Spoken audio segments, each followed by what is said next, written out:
As of now, Jaiden Animations is officially 10 years old. Yes, I know I technically made the channel in February, but shut up, I don't count that. On July 23rd, 2014, I uploaded my first ever animation to YouTube. Hey everyone, my name is Jaiden, and welcome. Alright, that's enough, you get the point. It's kind of old news that a lot of content creators have started retiring, especially after hitting the old 1-0. Making content on YouTube for 10 years has significantly changed the entire trajectory of my life. I started Jaiden Animations when I was 16. At the time, I was super shy, quiet, anxious, knew nothing about the world. I could count the number of friends I had on one finger. But not in a sad way, I liked my simple little life. For the longest time, I didn't even realize YouTube had channels or that people were uploading things like vlogs and series and skits. I mean, it was definitely less established at the time compared to now, but I saw YouTube as just the place to watch funny cats and compilations of people getting hit in the crotch. The way I found out about this whole online world was after coming home from school one day to find my laptop not turning on. Meaning, I couldn't play Minecraft anymore. We've all been there, it's tragic. To satisfy my desperate Minecraft hyperfixation, I typed Minecraft into the YouTube search bar to see if anyone just so happened to upload any Minecraft-related videos. And oh, were there people uploading Minecraft-related videos. My world expanded exponentially at that very moment. YouTube channels, subscribers, people uploading content for an audience that looks forward to their videos. The first channel I ever subscribed to was a Minecraft YouTuber who... I don't even, I'm blanking on the name, but I was now aware of YouTube as an actual community beyond funny fail compilations. Watching videos became a huge part of my day-to-day life. I'd put stuff on when I wanted to relax, laugh, needed background noise. If I was having a tough day, I would lock myself in my bathroom, lay on the floor, and watch videos on my phone, and I'd feel better. Even before making content myself, YouTube was an essential part of my life. I branched out from Minecraft to general gaming videos, even the occasional vlog series, until I stumbled upon a very special video in my suggested feed. An animated story time from a YouTuber called Domix. It was his emails video, I remember it so clearly. After watching it, I immediately binged his whole channel. I loved his animated stories, they made me laugh so much. For the first time ever, I thought to myself, I want to do stuff like that.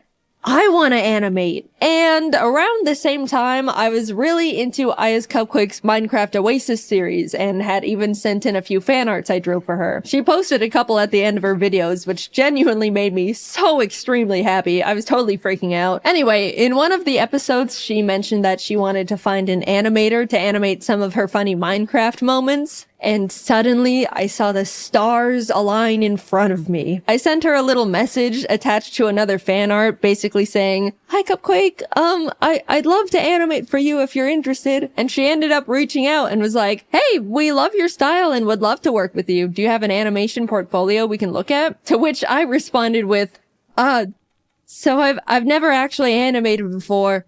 But I'm learning, and honestly, they shouldn't have hired me. I wouldn't have hired me. But somehow I had secured my first animation job. And for my favorite YouTuber, this was by far the biggest thing to ever happen to me at the time. I wanted to make the best animation they could ever ask for.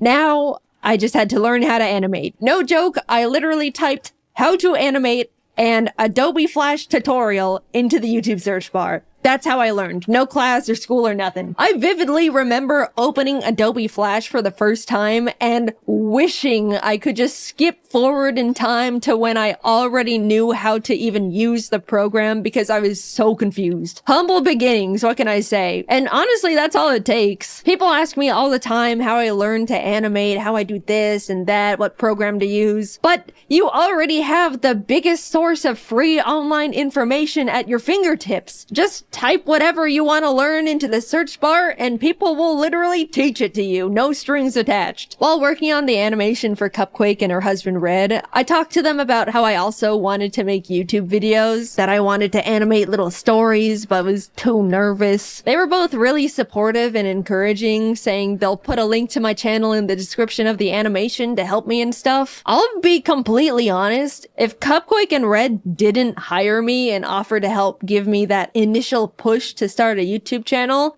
I wouldn't have made Jaiden Animations. Like I mentioned, I was quiet and soft-spoken. I didn't even get picked on because nobody knew anything about me to bully me with. They had nothing. In what world would a tiny little 16-year-old dust mite of a girl feel confident enough to start an animation YouTube channel where she talks about her life? Especially for what would be a single-digit amount of people for who knows how long. I'll tell ya, she does it in a world where she feels encouraged and inspired by the people she looked up to. There's so many timelines where none of this ever happened. So much had to come together just for me to start.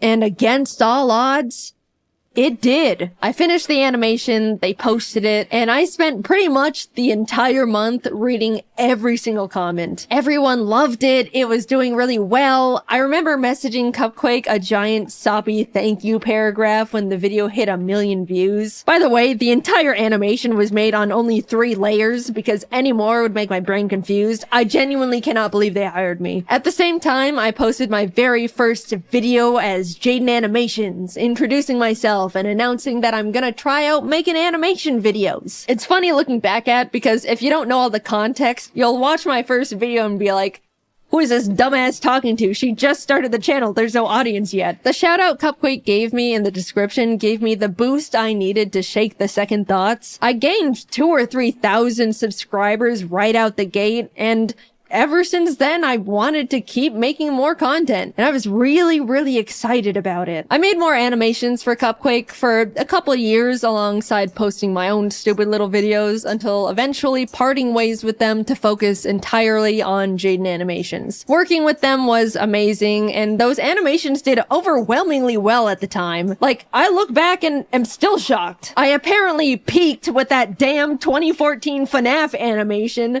Come on, Nuzlocke. Surpass it, please. Free me from these shackles. By this time, I was in college now, and even though I wasn't able to post very much at all, things were doing really well. I remember sitting on the top of my dorm bunk, secretly celebrating hitting 100,000 subscribers, a milestone I was beyond thrilled about, and honestly was my biggest goal at the time. Somehow, my roommate ended up finding out about it and immediately told every single person on our floor, which embarrassed the hell out of me. But at the same time, I was sheepishly proud of myself that people thought what I was doing was cool. Along with new experiences, for the first time ever, I was making online friends and becoming part of a growing little animation community. Cypher Den, Tony V Toons, Lightsen. I even stumbled onto James randomly after being recommended his ASMR video. I specifically remember going through his channel and thinking, I can't believe this guy doesn't have more subscribers. He's so funny. And welp, would you look at that. After finishing my first year in college, I ended up talking to my parents about taking a gap year to see where all this YouTube stuff could go. They were, of course, hesitant at first. Making videos on YouTube for money? Can you even do that? But eventually agreed and have been my biggest fans ever since. I was officially doing YouTube full time. I don't really know what happened, but a few months later, James started blowing up. In our little animation group chat, we were like, whoa, James, congrats. What's happening? And he was like, I don't know. Oh my God. And then I started blowing up too. And suddenly the entire storytime animation community was rising and thriving. It felt like we were strapped onto a rocket heading straight for the stars. People really loved watching storytime animation. We went to our first ever VidCon and there was a whole line of people that wanted to meet us, which is a crazy experience for our first convention ever. Since then, everything has kind of just been history. I kept posting, obviously, met new people, made incredible friends, started building my own animation team, learned a lot about the world, but most of all, being on YouTube forced me to grow thicker skin. I'm sure most of you can relate to some degree. Mindless hate, online arguments, people nitpicking and speculating that you're actually a horrible human being. Because of how normalized posting content is now with TikTok, Instagram, Twitter, YouTube, I'm sure everyone has gotten their fair share of the hate hammer. But 10 years ago, though, it was pretty much only big online personalities who were familiar with it, and it comes at you pretty fast. Suddenly, you have to figure out how to hide your personal information and tell family members to private their Facebook accounts, which they don't know how to do. Scary emails come in, uncomfortable comments, lots of uncomfortable comments. I got doxxed one time because someone speculated I was a narcissistic liar because I claimed to be shy and introverted, but would get loud sometimes when reading scripts. Also, fun fact, I never planned on being public with my full name, but the reason it got leaked is because my old high school published an online article about my channel and dropped the full government without my permission. I'm still pissed about that one. And I know, this is genuinely what you just have to expect when you make content online. It's awful, but it's the truth. I didn't want to quit, so I adapted to the horrible things awful videos made about me for attention. There's nothing a passerby hate comment can say that could surprise me anymore. If anything, they're all the same and it's just annoying at this point. Not saying I'm happy that I went through all of it and it should have happened. People can be genuinely awful. But I'd like to say I've come out of it all a version of myself that wouldn't have existed otherwise. Not because of all the shitty things, but in spite of them. I've learned how to stand up for myself, grew my confidence, learned how to separate myself from my work and not take comments personally. All things you learn out in the world over time as you grow up. But crank to 100 and during the most insecure years of a person's life. It was hard, but hey, I'm still here, aren't I? I look back and see my mistakes, bad takes, stupid ideas, regret here and there. It's overwhelmingly stressful to grow up and learn and change while in the public's eye. Even more now than ever. But all things considered, I believe I was always trying my best in the position I was in. Was constantly trying to be the best person I could be. And I won't ever be upset at myself for that. Also, I do want to say a big thing that's followed me throughout almost my whole career at this point is the fact that yeah, I've talked about mental health and things I've struggled with at the time, like anxiety, depression, rock bottom confidence, etc., etc. I've definitely spilled my guts out on the floor in front of the internet a couple times in my day, and there's no part of me that regrets it at all. A lot of people have told me that they felt more understood or learned things about themselves through those videos, but as a now adult that's had the time to grow and adapt and overcome these things, man, you guys kind of still think I'm a little bit pathetic. I see comments all the time when I'm in my friends' videos or being involved in a big event, and so many people go, wow, I can't believe how far Jaiden's come from being this puny little scared teenager. I'm so proud of Jaiden really stepping out of her comfort zone here. She is just so brave for showing her face after dealing with such low confidence. That one's always funny because it can definitely come off like I should still be self-conscious, which I'm not, by the way. I get what those comments are saying, I really do. But guys, not everything I do has to be brave. I'm just doing fun things with friends on camera. We don't need the 24/7 Jaiden cheer squad busting out the trophies and medallions every single time. And we also don't need the Jaiden defense squad scrapping with anyone that says anything non-positive about me. It's the internet. People have the right to not like me for whatever reason. I promise, it's okay. I'm an adult. I'm doing fine. I appreciate the concern. At this point, it just comes across like I'm very pathetic and puny and can't do anything. Now, somehow, a decade has passed. I'm not the tiny, small 16-year-old who's afraid of everything and can't talk out loud for more than 15 minutes without straining her throat. That's true, by the way. I spent 15 minutes recording audio for my first video and my throat was dead afterwards. It was pathetic. Now I can record for an hour, which still hurts my throat. You can probably hear it, but that's a 400% improvement right there. I'm 26, created hundreds of hours worth of content, have the most wonderful team in the world behind me, am surrounded by amazing friends, live with the most important person in my life, with the most important little creatures in my life. I've gotten to meet content creators I've looked up to, got to tour and travel the world with talented friends, talk on panels to hundreds of people who wanted to hear what I had to say, been able to tell the people that inspired me how big of a role they've played in my career, and even got to stand next to them as an equal. I'm happy. Sure, it's always been and still is difficult dealing with the stress of being in a big spotlight. I went through some bad stuff, navigated rocky mental health, trusted people that hurt me, had to pretend not to be affected by things that were genuinely hurtful just to not empower people that wanted to see me break, all while in the eye of the public where one wrong step could crumble everything I've ever created. But I'm really happy with the place I'm at, the person I've become, and the environment I've built around me. So, what's that leave me with now? A full decade, man. Damn. 10 years of the most difficult, enjoyable, terrifying, exciting, stressful, grateful, soul-crushing, unforgettably special moments of my life. How lucky and grateful I am to have the privilege to say I've gotten to experience so many impossible things, to have so many dreams created and come true, to see myself persist through such a difficult position to be in. After taking a lot of time reminiscing and thinking about what could come next, the direction I want to take to follow what could keep making me happy, I've come to accept that YouTube isn't gonna be part of it. I'm happy with what I've accomplished. I had my rise and grind years. I experienced real and true passion. That's all I could really ask for here. There's not much else I want to do beyond it at this point. But before you freak out, I'm not quitting right this moment. I still absolutely love making content and still have the desire to keep making videos. But my YouTube years are numbered now. I fantasize about logging off as Jaiden Animations and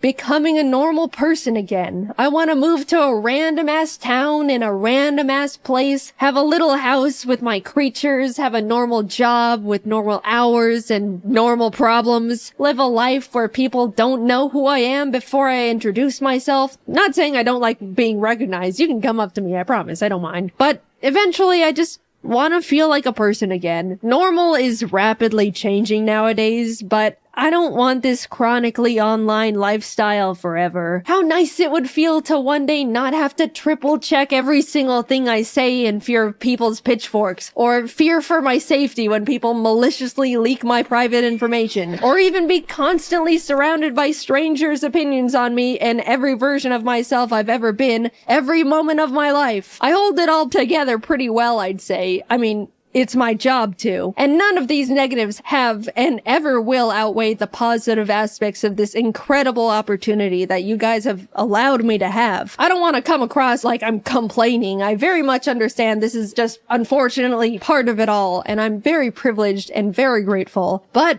I can't do it forever.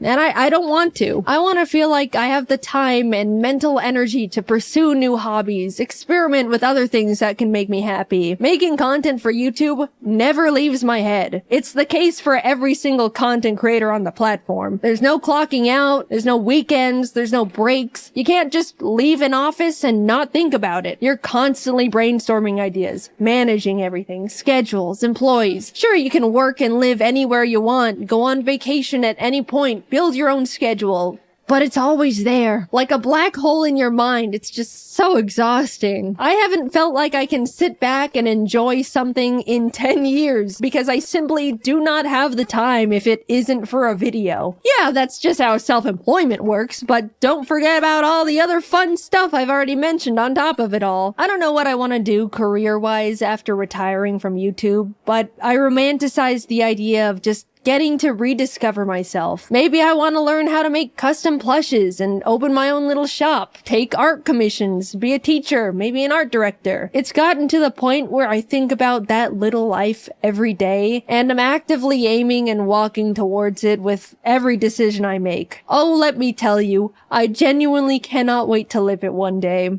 But there's this other side of me that's so terrified. I've spent my entire young adult life in front of an audience doing pretty much one thing. I don't know what it's like to live without a platform, surrounded by a huge audience anymore. It scares me, like a lot. I don't want to need this, but I'm scared that I do in some way. When the time comes, I'll definitely work on that fear in therapy or something, but I do think about it a lot. I'm not done with YouTube just yet. I still want to make animations and tell stories, animate little gaming videos. I still just love it so much, and I'm not going away just yet. Sorry to disappoint some of you. I just wanted to let you guys know how grateful I am that you've helped me be right here. I've gotten to meet hundreds of people who told me how much they liked my videos, felt inspired, discovered something about themselves, even did something as small as laugh at one of my stupid ass jokes. I can't wrap my head around the idea that a lot of you grew up watching my videos and are like functioning people in society now. That one always feels like... I know you're not calling me old, but you're calling me old. I'm grateful for all the art people have drawn for me. Even now, it's still so surreal. From the cute little doodles from kids to jaw-dropping, fully rendered pieces from artists of all ages. Like, you guys are better artists than me at this point. What do you mean I inspired you? Why does my art look like that then? The whole reason I show fan art at the end of my videos is because I look back at the feeling I got when Cupquake put my art in her videos, and I want to be able to give that back to other artists. People have told me they watch my videos to laugh, listen to while working, to feel better after a crummy day. All the ways I used to consume YouTube back in my day. Even though it's easy for me to tell myself, they're just little stupid videos I make. What's the big deal? It kind of also feels like I get to contribute to a cycle I used to be on the other side of and pay it back. I don't know, it just feels good knowing I've made stuff that's made people feel better in a way that other content creators used to make me feel better. I've rambled quite a bit, but thank you for letting me make these silly videos for 10 years. I never would have thought any of this could have happened to little old me, and definitely not for this long. I absolutely thought I would have been tossed aside and forgotten by now. I look back at when things were starting to roll, and I was like, I've got like a 3-year shelf life left. I'm forever grateful for you, my friends, my family, my team. I don't know what my life would have looked like if I didn't type Minecraft into the YouTube search bar when I was 14. Who knows how much more time we have with each other, but just know it has been and still is an honor to be here. And until then, I'll be doing my best to keep doing what I've been doing for 10 years and just make these silly little animations. You know, the timing is a little awkward to have just won a giant MrBeast YouTuber challenge that put a lot of eyes on my channel, only for the first thing for me to put out since winning is me talking about how I'm really tired and want to retire one day. That was not intentional, I'm sorry. But yes, the next video coming out will be about me winning the MrBeast Cube. We're still working on getting the money all set up to be given away, so you can stop emailing me asking for money. It's not gonna work like that. Anyway, thank you to everyone who's been with me at any point of my YouTube career. I've still got a little bit more juice left in the tank. I'm forever lucky to have lived the life I have and to continue living that life. And I appreciate you guys for sticking around. I'm excited to spend a bit more time with you all. So I'll see you in the next video. Bye-bye. Okay, before I even say anything, let's lay out some ground rules. This is probably gonna be the most open I'll ever get about my personal life. I know I've shared tidbits of myself and life through little stories, but when it comes to personal stuff, I'm very private. Especially within the past few years. I'm gonna be talking in very general surface level terms because specific personal details are for me to know, and in the nicest way possible, none of your business. Basically, this is something I want to talk about, share, and bring a spotlight to. But at the same time, you get the Cliff Notes version. So no trying to assume or guess anything beyond what I'm sharing within this video. At the end of the day, we're all just strangers refusing to listen to the stranger danger rule. Alright, formalities aside, let's get into it. I've come to realize that I'm ARO-ACE, which stands for Aromantic Asexual. And I know what you're thinking. That's not gay. What the hell is that? And you know what? That is completely fair, because I didn't know what that was either. Aromantic and asexual are two different things, and I'm gonna break them down to you separately, starting with aromantic, because no one really knows what that one is.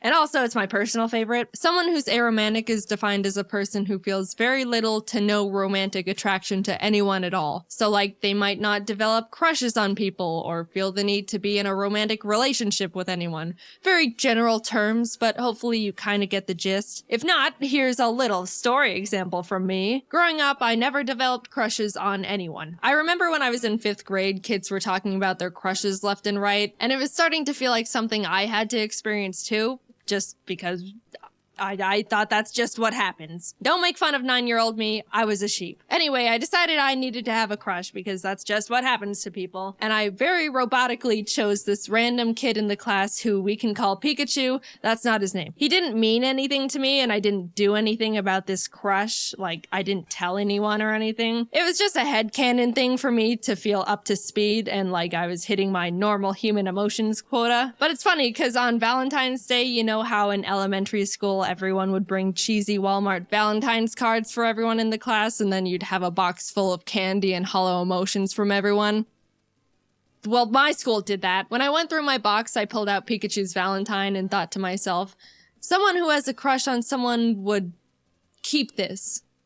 I think. So I put Pikachu's copy-paste Batman Valentine in my drawer and promptly forgot about it because it meant nothing to me, but hey, that's just what I thought I was supposed to do.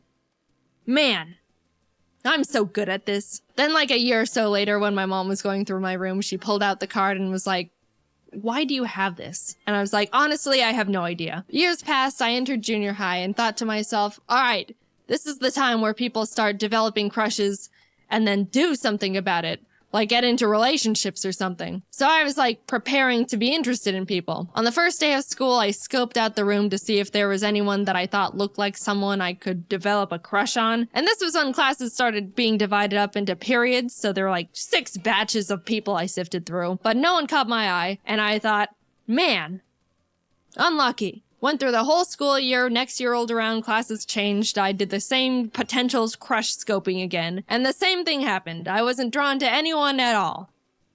Man. Unlucky again! Every year I thought something would change, especially going into high school when people started actually hitting puberty and were getting conventionally attractive. But my entire school life, grades kindergarten to senior year, which I'm pretty sure is like 13 years, I wasn't interested in a single person throughout any of it. And what's funny was I was thinking, man, what's the deal?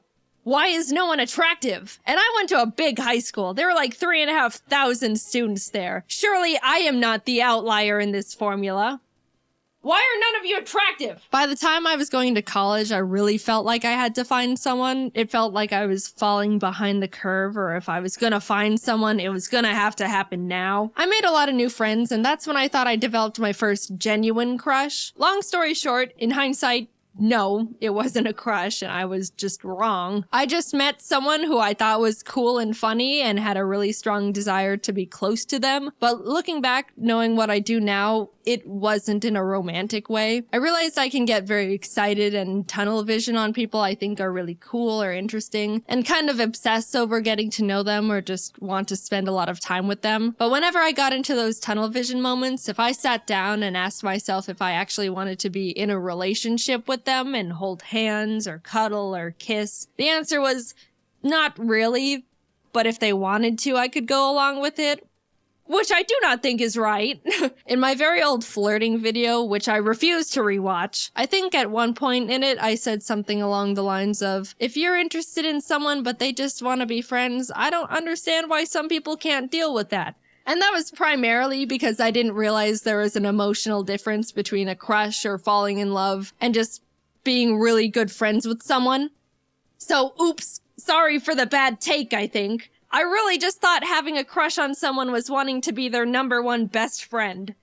Look, I said don't make fun of me. To me, it used to feel like if I was wanting to become friends with someone to that high of a degree, that would be the next step or justify why I wanted to put this much time, effort, and energy into one person. And it didn't feel right or even fair going through all of this with someone and then tell them they're just a friend. I don't know, it just didn't feel like it made sense, even though I really didn't technically see them in a romantic way. I just didn't understand what was going on really, or that there was supposed to be real emotions instead of a logical understanding of steps. And the fact that I was under the assumption that I was supposed to be interested in people in a romantic way didn't help with anything. I always preferred to stay good friends, but never felt like I could have that, and I worried that if I said no, that we would just start drifting apart, which I obviously didn't want either. It's been a very long journey discovering this about myself. Everything I'm saying has all been extremely subconscious and not understood or defined for many years. I even used to think I was bi or pan for the longest time because I would think to myself, well, bi is being interested in both genders.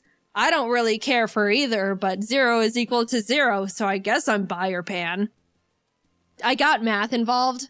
If I knew what aromanticism was when I was growing up, things would have been a lot less complicated for me a lot sooner. I think it's mainly because people don't really talk about it or even know what it is or that it's real. Romance and love is the #1 most talked about topic on the planet. Everything I've been taught or learned through society is that love and romance is everywhere.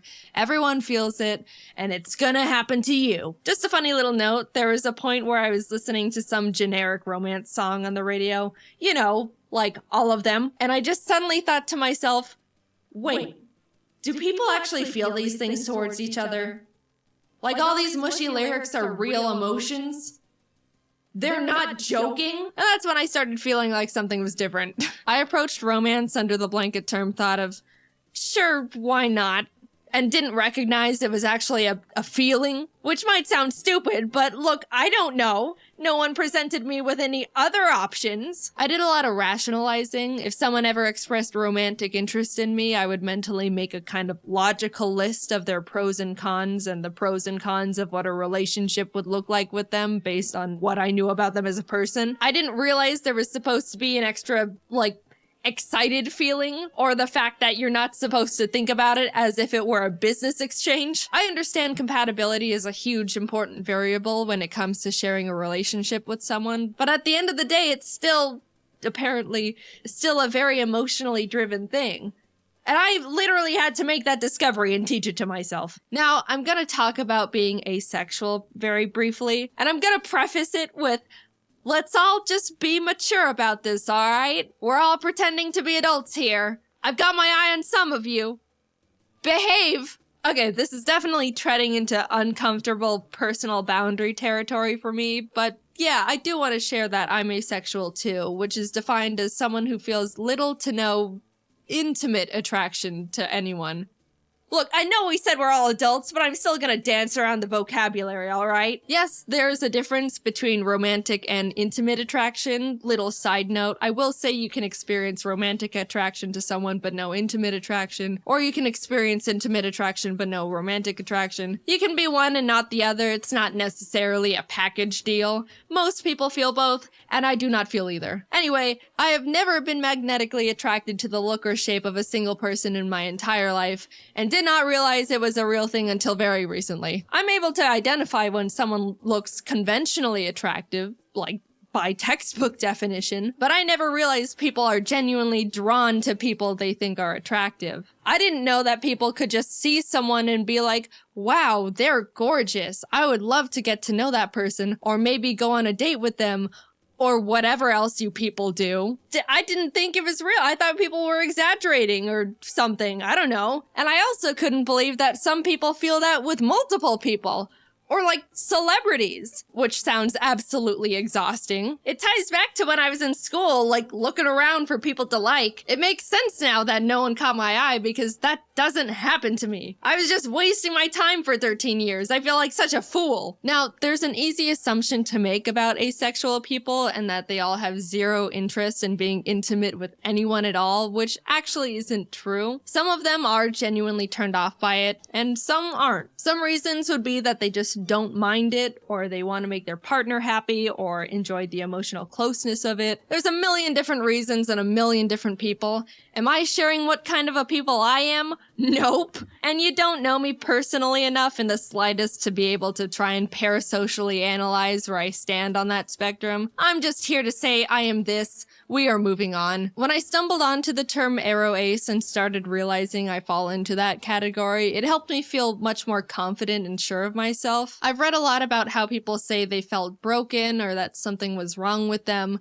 But honestly, I was the complete opposite. Coming from my very biased perspective, I think ace is one of, if not the coolest and most confident orientations out there. Not needing a single gram of romantic or intimate validation from anyone is so cool. All you need is yourself to be happy, maybe friends and family too.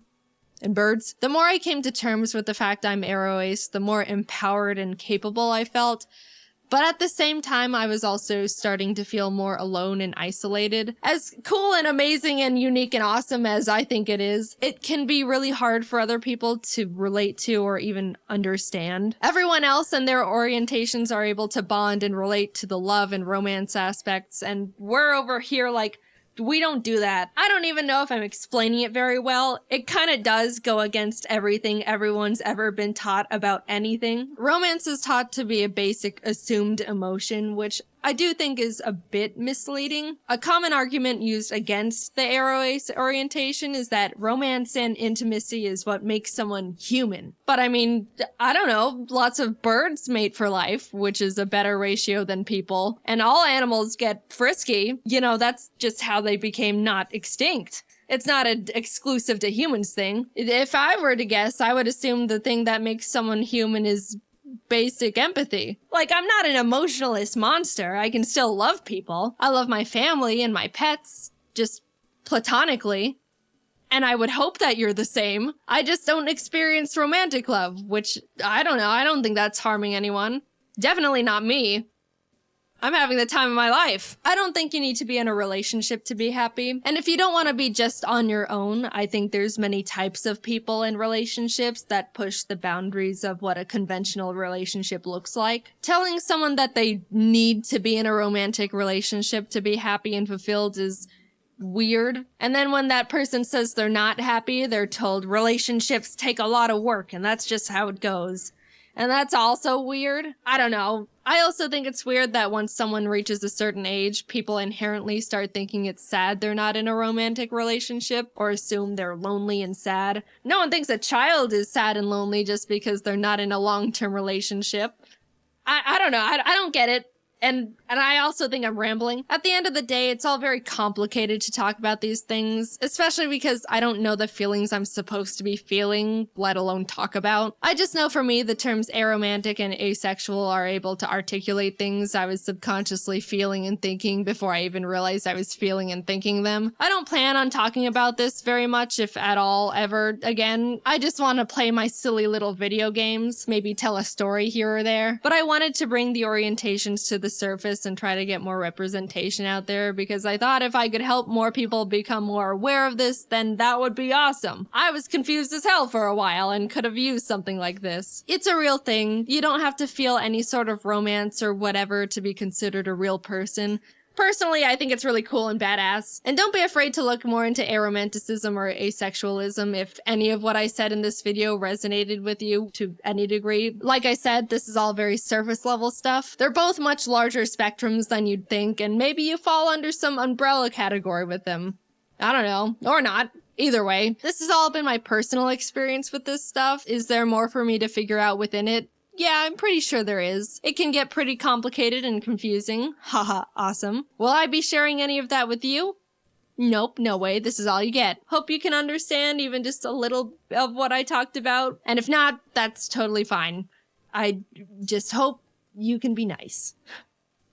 Thanks for listening. I never really intended on making this video because I haven't really felt a strong urge to, like, I don't like using this phrase for myself, but come out. But I did end up wanting to make the video to make people more aware of this stuff because I think it's important and someone has to. There's not really that many people doing it right now.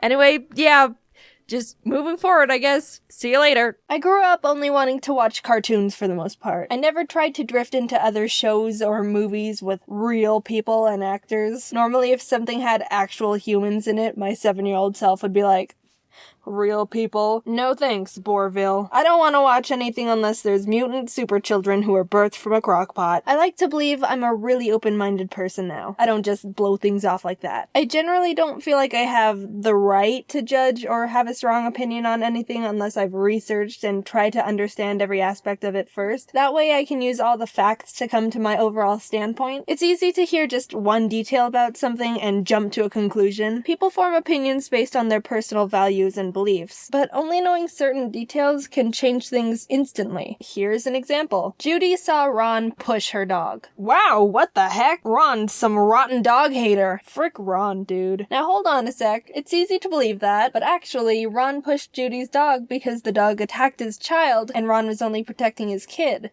Whoa, really? Judy needs to put her dog down. It's a hazard to everyone around it, attacking kids and crap. I can't believe she'd be okay with owning a rabid dog. She probably didn't take care of it. Judy's a horrible dog owner. Okay. Untamed dogs are a safety problem for sure, especially around children. But you didn't realize the dog only attacked Ron's child because they were teasing the dog with an ice cream cone and the dog just jumped up onto him wanting a taste. Well then, it's the dumb kid's fault for— I'll cut off the story here because I could add so many more layers to it. But you see how quickly your views can change if you don't know all the details to something? At every new point, the resulting opinion wasn't necessarily wrong or incorrect, although I made them extreme for emphasis, because you were forming a standpoint based on the only information you had. But yeah, that's my tip for the day. Look more into things and do research before you make a super strong opinion on something. This whole video got way off track real quick. I'm gonna go back to talking about what I was gonna talk about in the first place. So TV. Once I got older, I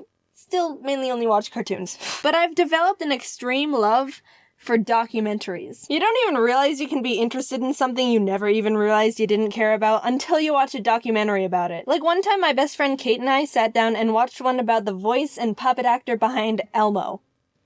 It was mesmerizing. Totally random. You'd never even think about wanting to learn about something like that, unless it's like 4 a.m. and you're in that weird fever dream phase. I think it's funny when documentaries go all cinematic with their shots. Like when the main guy's walking, looking off into the distance, on a journey, one man versus the world. People never understand him. It's not a phase. He'll show them all. Because I can only imagine how awkward it is to set up those shots. First, the cameraman has to walk like a quarter mile away while the main guy just waits there, or vice versa. Next, he has to signal he's ready for the guy to start walking. Maybe through cell phone, maybe walkie-talkie. I think it's more funny to imagine he just screams at the top of his lungs and freaks out the civilians around him. Then the guy starts walking, looking at the scenery around him, acting like he isn't being filmed from 1,300 feet away for his documentary that's gonna change the world. By the way, I don't know how anyone can walk normally when they tell themselves to. Once you tell yourself, do something normally, you pretty much just increase your chances of screwing it up by 90%. One time I was walking across the bottom of some bleachers and I told myself, there's a lot of people I'm in plain view of right now. Don't make a scene. Just walk normally. They aren't paying attention to you. You're just some random person. And I tripped over a trash can. Anyway, there's probably other more efficient ways to get the shots. I'm not some documentary camera director, but it's still less inspirational and more amusing when you think about taking away the music and voiceovers to imagine what it was really like to just get the base footage. Same with reality TV shows. Kate's older sister was accepted onto a singing show once. I don't want to get into possible legal trouble by saying which one because they had to sign contracts and stuff. But she said that when they were filming their parents to portray the,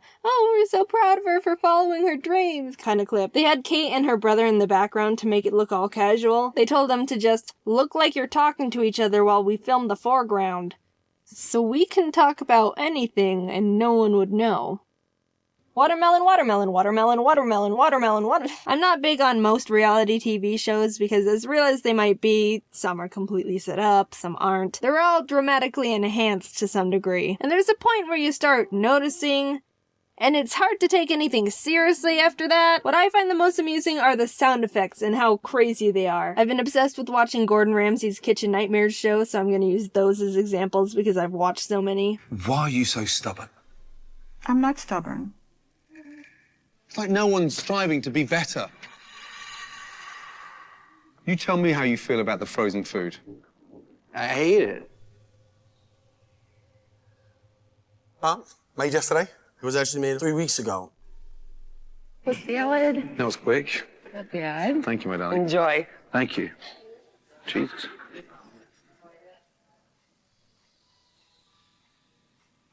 So what is? Natural with white cheddar. Oh, this is award-winning. Yeah. Great. And why is the fillet butterflied like that and cut like that? He cuts it off and then pounds it thin.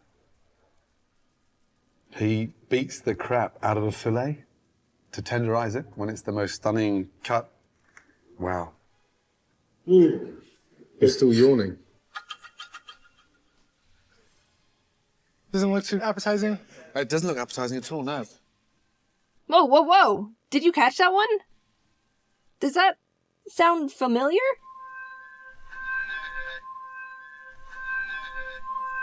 Kitchen Nightmares uses the same sound effect of some kid butchering the recorder as the pigeon documentary I talked about in my thesaurus video. Is there some, like, YouTube music library, but for documentaries we don't know about? Hey, Craig, what's the sound effect you used 43 minutes, 8 seconds into your Rubber Ducks documentary? Oh, it's maracas_05. Ah, thanks. Yeah, I tried maracas_02, but it didn't have the exact effect I was going for. In the UK, they don't use nearly the amount of dramatic sounds American shows use. Just look at this old clip from the UK version of A Kitchen Nightmares. Does this make you feel better shouting in front of the blue screen? I'm not shouting in front of anybody. Is that you have to show off?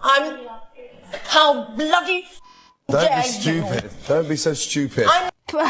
No over-the-top dramatic crap? It's almost pure. Here, I'll fix it American style. In front of anybody. Is that you have to show off?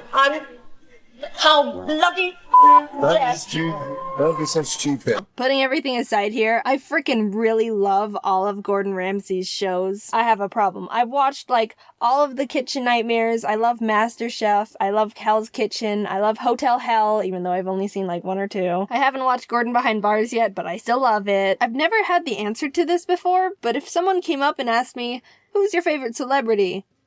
I think I'd have to say Gordon Ramsay. Ironic, considering he's a chef and I don't eat the standard American diet. But he's a really great person from what I've gathered. Someone might think, oh, he's just a big jerk who yells at people. No, you've got to look deeper than that. Where is your character analysis? He's a genuinely great guy who's passionate and takes pride in what he does. He's not cocky or arrogant. He's always willing to learn more, and how this turned into me talking about how great Gordon Ramsay is. Gordon, you're welcome for sticking up for you. Even though you can obviously handle it yourself. Anyway, I've gotten off track enough in this video. If you're ever bored, I recommend just binging the whole Kitchen Nightmares YouTube channel. They've got, like, one of the funniest comment section communities on the entire YouTube platform. Shout out to Kitchen Nightmares and Gordon Ramsay. If you ever see this, I love all your stuff and you're considered my favorite celebrity, I guess, now. I don't know. You know, I've never given shoutouts or anything like this before, and it's a bit funny the first one I'm doing out of all the people is to Kitchen Nightmares and Gordon Ramsay. How about, let's end the video with a shout out from the comment section. Yeah! Let's see, this person said to give a shout out to me. Alright, big ol' shout out to me, everyone. Okay, no more shout outs, so don't ask me. Bye. Just because I know there's gonna be some people out there who are gonna be like, Jaiden, you said you don't like reality shows because they can be staged or exaggerated, but then you say you like all these Gordon Ramsay shows, what the heck?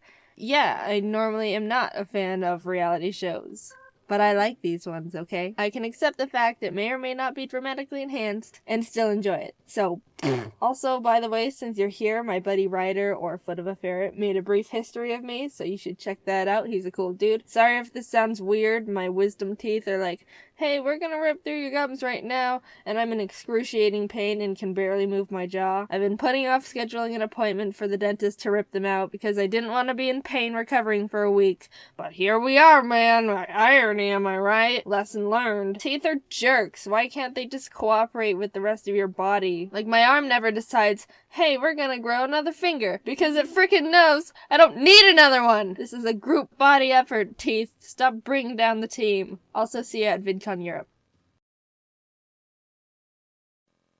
Do you ever think to yourself, man, why is it so hard for me to just do the things I need to do, and focus, and remember things, and manage my time, and be organized, and remember things, and not get sidetracked? Ha! Yeah, me neither. When I was a kid, I was pretty much the picture-perfect depiction of a good student. I was well-organized, always turned in my work on time, got good grades. I even did my homework on Fridays instead of procrastinating until Sunday night. Sure, I didn't like studying and found it hard to focus during it, but who didn't? Saying all those qualities put together, that doesn't sound like the brain of someone with any kind of attention deficit hyperactivity disorder, does it? I was well-behaved, didn't feel like I struggled much in school, and didn't cause any trouble. That is, up until I moved out of my parents' house for the first time to go to college. Gradually, I started slipping. I began skipping classes a bit when I just didn't feel like going, would wait until the last moment to start classwork, and lost a lot of motivation because I wasn't interested in any of my schoolwork. But overall, even though it was pretty out of character for me, I chalked it all up to the fact I was simply over going to school. At the same time, my YouTube was really kicking off, and all I wanted to do was that. Of course, I wasn't gonna be as good of a student when the silly YouTube videos were doing numbers. I finished a single year of college and convinced my parents to let me take a gap year to see where this YouTube thing can take me. Spoiler alert, the gap year turned into me never going back. I'm a college dropout. So great, I've eliminated the boring school part of my life that weighs me down. Now I can go back to being organized with my new exciting passion job, which entails being my own boss and having to manage and assign myself all of my own responsibilities 24/7. Why are the voices not getting quieter? It's almost like everything was going backwards. I was having a much harder time staying organized and focused. If I didn't want to do a certain type of work, I would have to shackle myself down in basically an isolation chamber to be able to get it done. If I found a new interest, it was all I could think about. And why is it so easy to suddenly be on your roof watching a YouTube video on how to know when you need new shingles? I really didn't get it. Child me had it held together more than current me. What went wrong? I could look back and recognize how everything used to be so perfect and easy. Look at tiny Jaiden and all her ducks in that row. I used to color code every single binder I owned, and now I don't even know where I placed the $20 I literally just had in my hand 3 minutes ago. I haven't even left the room. Genuinely, where could it go? Despite feeling like I was downward spiraling for multiple years, I never suspected it could be something related to a genetic neurodevelopmental disorder. I just thought I wasn't trying hard enough and being lazy, or applying myself like I used to. Oh, the woes of turning into an adult, I suppose. Maybe the best years of your life truly are in high school. How upsetting. I didn't even enjoy those either. But then one day I got a text from my brother. I got diagnosed with ADHD. It was a pretty big surprise for me because growing up, he never really seemed to show any of the typical symptoms you associate with ADHD. You know, people would always describe ADHD to me as super hyper kids who would run around the room and scream and generally be a lot. That wasn't my brother. He was quiet and well behaved like I was. But when he started explaining his symptoms, the gears started turning. Yeah, I've always struggled a lot with focusing in school and having things hold my attention when it's boring. But like, I could hyperfixate on things I'm interested in and get really passionate about that stuff. Hearing him talk about his personal symptoms of ADHD made a lot of sense, and I felt very freshly educated on the topic. And you'd think that I would immediately start looking into getting a diagnosis for myself, because if you were paying attention, my brother's experiences all sounded very similar to the same struggles I've been having in my own life, but related to work instead of school, because I dropped out. But nope, I was just like, good for you, bro. Happy for you. Or, I'm sorry, I don't know. Anyway, back to struggling to simply open up my drawing program as if 2 blocks of iron were welded to my wrists. Imbalance of brain chemicals? Nah, this just happens from time to time. It's normal. Just the laziness kicking in. I hate Mondays, am I right? Even though I didn't instantly think there was a possibility of me also having ADHD, the mental seed was planted. It's genetic, so I knew subconsciously it ran in the bloodline. It took a few years after my brother was diagnosed for me to really sit down with myself and consider that I, too, could have ADHD. Shocking revelation, I know. Foreshadowing, where did you come from? Things in the focus and productivity department were just getting worse and worse. I had the attention span of a cartoon dog, would completely forget things as soon as they entered my head, would hyperfixate on random stuff like an addict, and there was constant civil war happening inside my head to get one thing done, even though I knew it would only take like 15 minutes. You don't understand. It feels like physical torture to make myself sit down and lip sync a simple scene, like most of the time. You know, the thing I've been doing for 10 years at this point and am definitely used to doing. And yeah, once I've gotten going, then I'm honed in and you have to pry me away from it with a crowbar. I'm aware of that part. But nah, I'm still gonna scrap with myself to plant my ass in that chair because I don't even know why at this point. The biggest thing holding me back from feeling like I had ADHD has always been the simple memory of being in school and having my shit together. I know what it feels like to be on top of things and to be organized. I had it all in the palm of my little child hand. I just needed to summon it again with a bit more effort. But a light switched off in my brain and suddenly I'm just not capable of the things I used to be. And it feels pathetic. Simple tasks are such a mental burden. It feels like I'm out of control, but can't do anything about it. So finally, I figured I would try and get myself diagnosed. What did I have to lose? If anything, they just tell me, no, you don't have ADHD. Try a little harder and stop complaining. And yes, of course it took me like 8 months after deciding to get diagnosed to schedule the actual appointment. What did you expect? That's like the first checkmark box on the ADHD list. I started seeing a psychologist and he would ask the typical,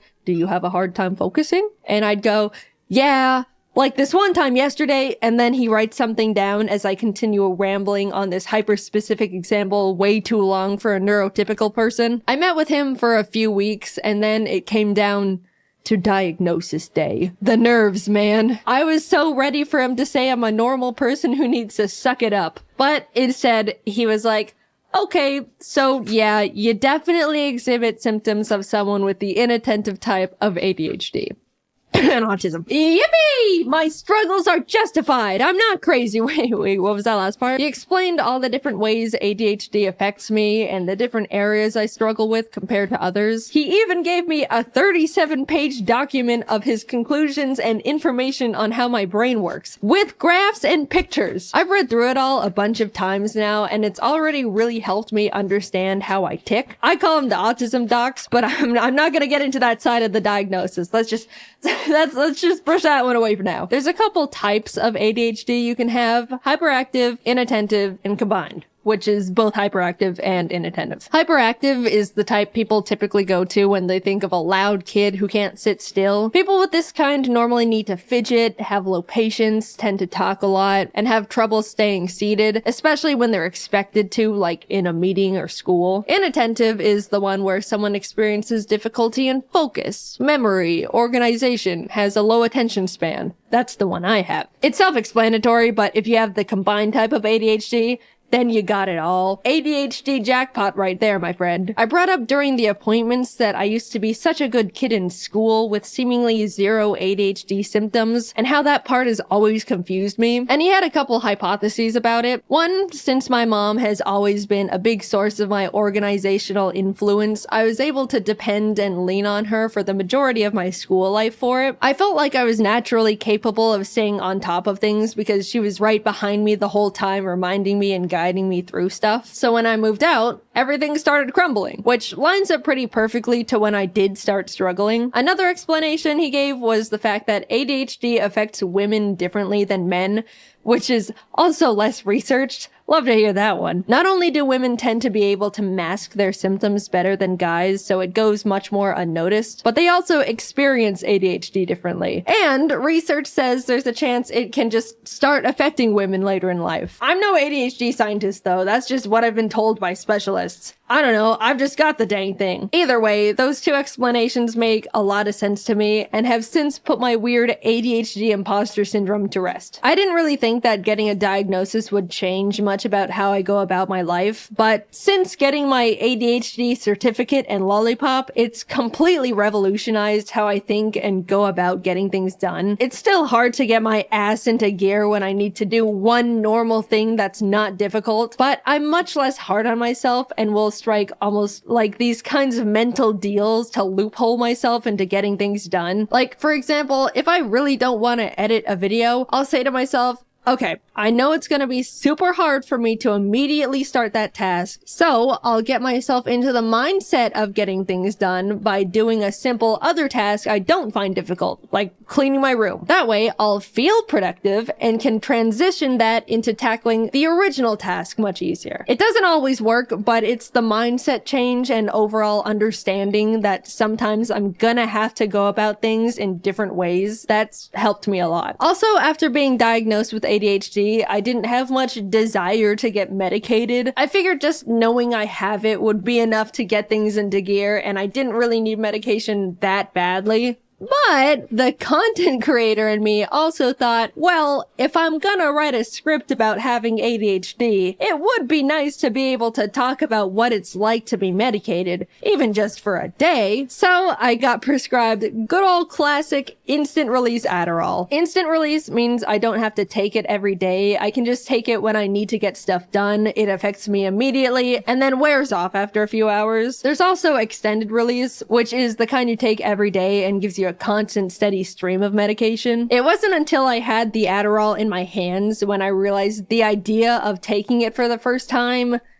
made me nervous. Like, what is this thing gonna do to me? I have so many friends with ADHD, honestly a higher ratio than friends without it. That's how it goes in content creation. All these MFs have it. They were all telling me that it's awesome, how you'll take it and immediately feel like a god, and you can do anything and it's incredible. And yeah, that sounds great, but also like, what the hell? What do you mean I take this little pill and suddenly all of my problems seemingly disappear and I gain superpowers? That's scary. That sounds like the thing every adult in a 20-mile radius warned us about when we were kids. Am I gonna feel like a completely different person? I don't know if I'm ready to experience immortality. I put off taking Adderall for so long because I was irrationally scared of the tiny blue pill, but coincidentally, I really needed to get a script done. If I take too long to write a video script, then the team runs out of work to do, and then I have a bunch of people sitting around and waiting for me to give them more work so they can pay their bills and survive and stuff. But for the freaking life of me, I just could not get myself to sit down and write that script. My body and soul found it mentally easier to backflip off a bridge than write words on the computer. After literally 2 months of my brain going, ooh, you better write that script. I won't let you enjoy a single moment of your life if you aren't writing that script. I don't wanna. Get up, go to the bridge. After that constant loop, I finally swallowed my fears and took my first Adderall. I had talked to James a lot about what Adderall is like since he's been on it for a few years now. And after I took one, I was messaging him like, I did it. I ate an Adderall. How long does it normally take to start? How do I know? What do I do? And he was helping me a lot and giving me tips. Then, like 20 minutes later, I felt it. All the non-stop thoughts going on in my brain went silent. I could think clearly and in like a line. My mind wasn't racing a mile a minute. I was able to sit behind my laptop and write. It was incredible. I was messaging all my friends about it the entire time. I can write my script and not get distracted. I don't have to take a mental break every 10 minutes. I can remember things. Kelsey sent me a message and I thought, I'll check that in a bit. And I remembered to check it in a bit. And respond! When I opened a new tab to look something up, I didn't go down a random unrelated rabbit hole. I picked up my phone to check something and didn't impulsively scroll Twitter for an hour. I can write words so easily. How am I doing this? What do you mean I can feel like this whenever I want if I just eat the tiny blue pill? I refuse to believe regular people can function like this on a day-to-day basis. No way. It wouldn't be fair. You guys don't have loud, non-stop voices in your heads preventing you from doing normal things? Come on, just admit it. You can't pick something up and immediately keep remembering what you were supposed to be doing with it. You always forget and feel crazy. Come on. Come on. I was so suspicious that on Adderall, either nothing would happen and I just wouldn't feel anything, or I would feel like I'm a totally different person experiencing some higher than life manic episode. But no, I just felt like myself, but with my shit together. And that's the part I couldn't believe. After 2 months of war, I finally was able to plant myself down and write my damn script. You wanna know what script I wrote while experiencing Adderall for the first time? This one. I was struggling to write a script about ADHD, and the thing that finally pulled it out of me was Adderall. Come on, you gotta admit that's funny. Yeah, it was great. I didn't think my head was loud before, or I was that impulsive, or had that hard of a time focusing. But now that I've been able to peacefully sit in one spot for hours and not need to take a break, or check social media, or get distracted by some stupid tangent I don't actually care about, yeah, this changes things. I still can't believe what I was able to accomplish. Writing a script in 3 hours. compared to my typical 12 hours, aka one mediocre thing with no struggle at all. And you want to know what I did right after I wrote this script? I immediately got up and cleaned the bird's room without rotting in bed for 3 hours beforehand. I just went from one task to another without thinking about it. All you neurotypical people must be thinking I'm literally pathetic and useless, but I know my ADHD brethren are out of their chairs right now hearing that. I'm not standing before you all to give you scientific data and information on ADHD, or diagnose you, or even promote prescribed drugs. I'm just here to talk about a big and recent experience in my life, how much of an impact and effect it's had on me, and how awesome feeling normal is. Seriously, being able to take a deep breath in mental silence is incredible. Cherish that feeling if you don't have a neurodevelopmental disorder. It took me 26 years to realize my woes were not actually woes, but symptoms of brain chemical deficiency. I'm writing this video, all things considered, pretty recently after being diagnosed, and I'm still trying to learn how to rebuild my life in a way that lets me optimize my productivity and get things done at a normal level. But so far, I've come so much further than I thought I could simply by knowing what's going on up there in the old noodle. And Adderall. If you're on the fence about being diagnosed with something, I get it. It's scary. It's scary to think you might have it, and it's also scary to think you might not have it. It's an odd place to be. But for me, having a concrete answer from a professional is what got me to finally stop feeling stuck in place and actually start moving forward again. It's been great. I'm excited to keep learning more things about how my mind works and find new ways to improve my day-to-day life. Cheers to getting normal shit done.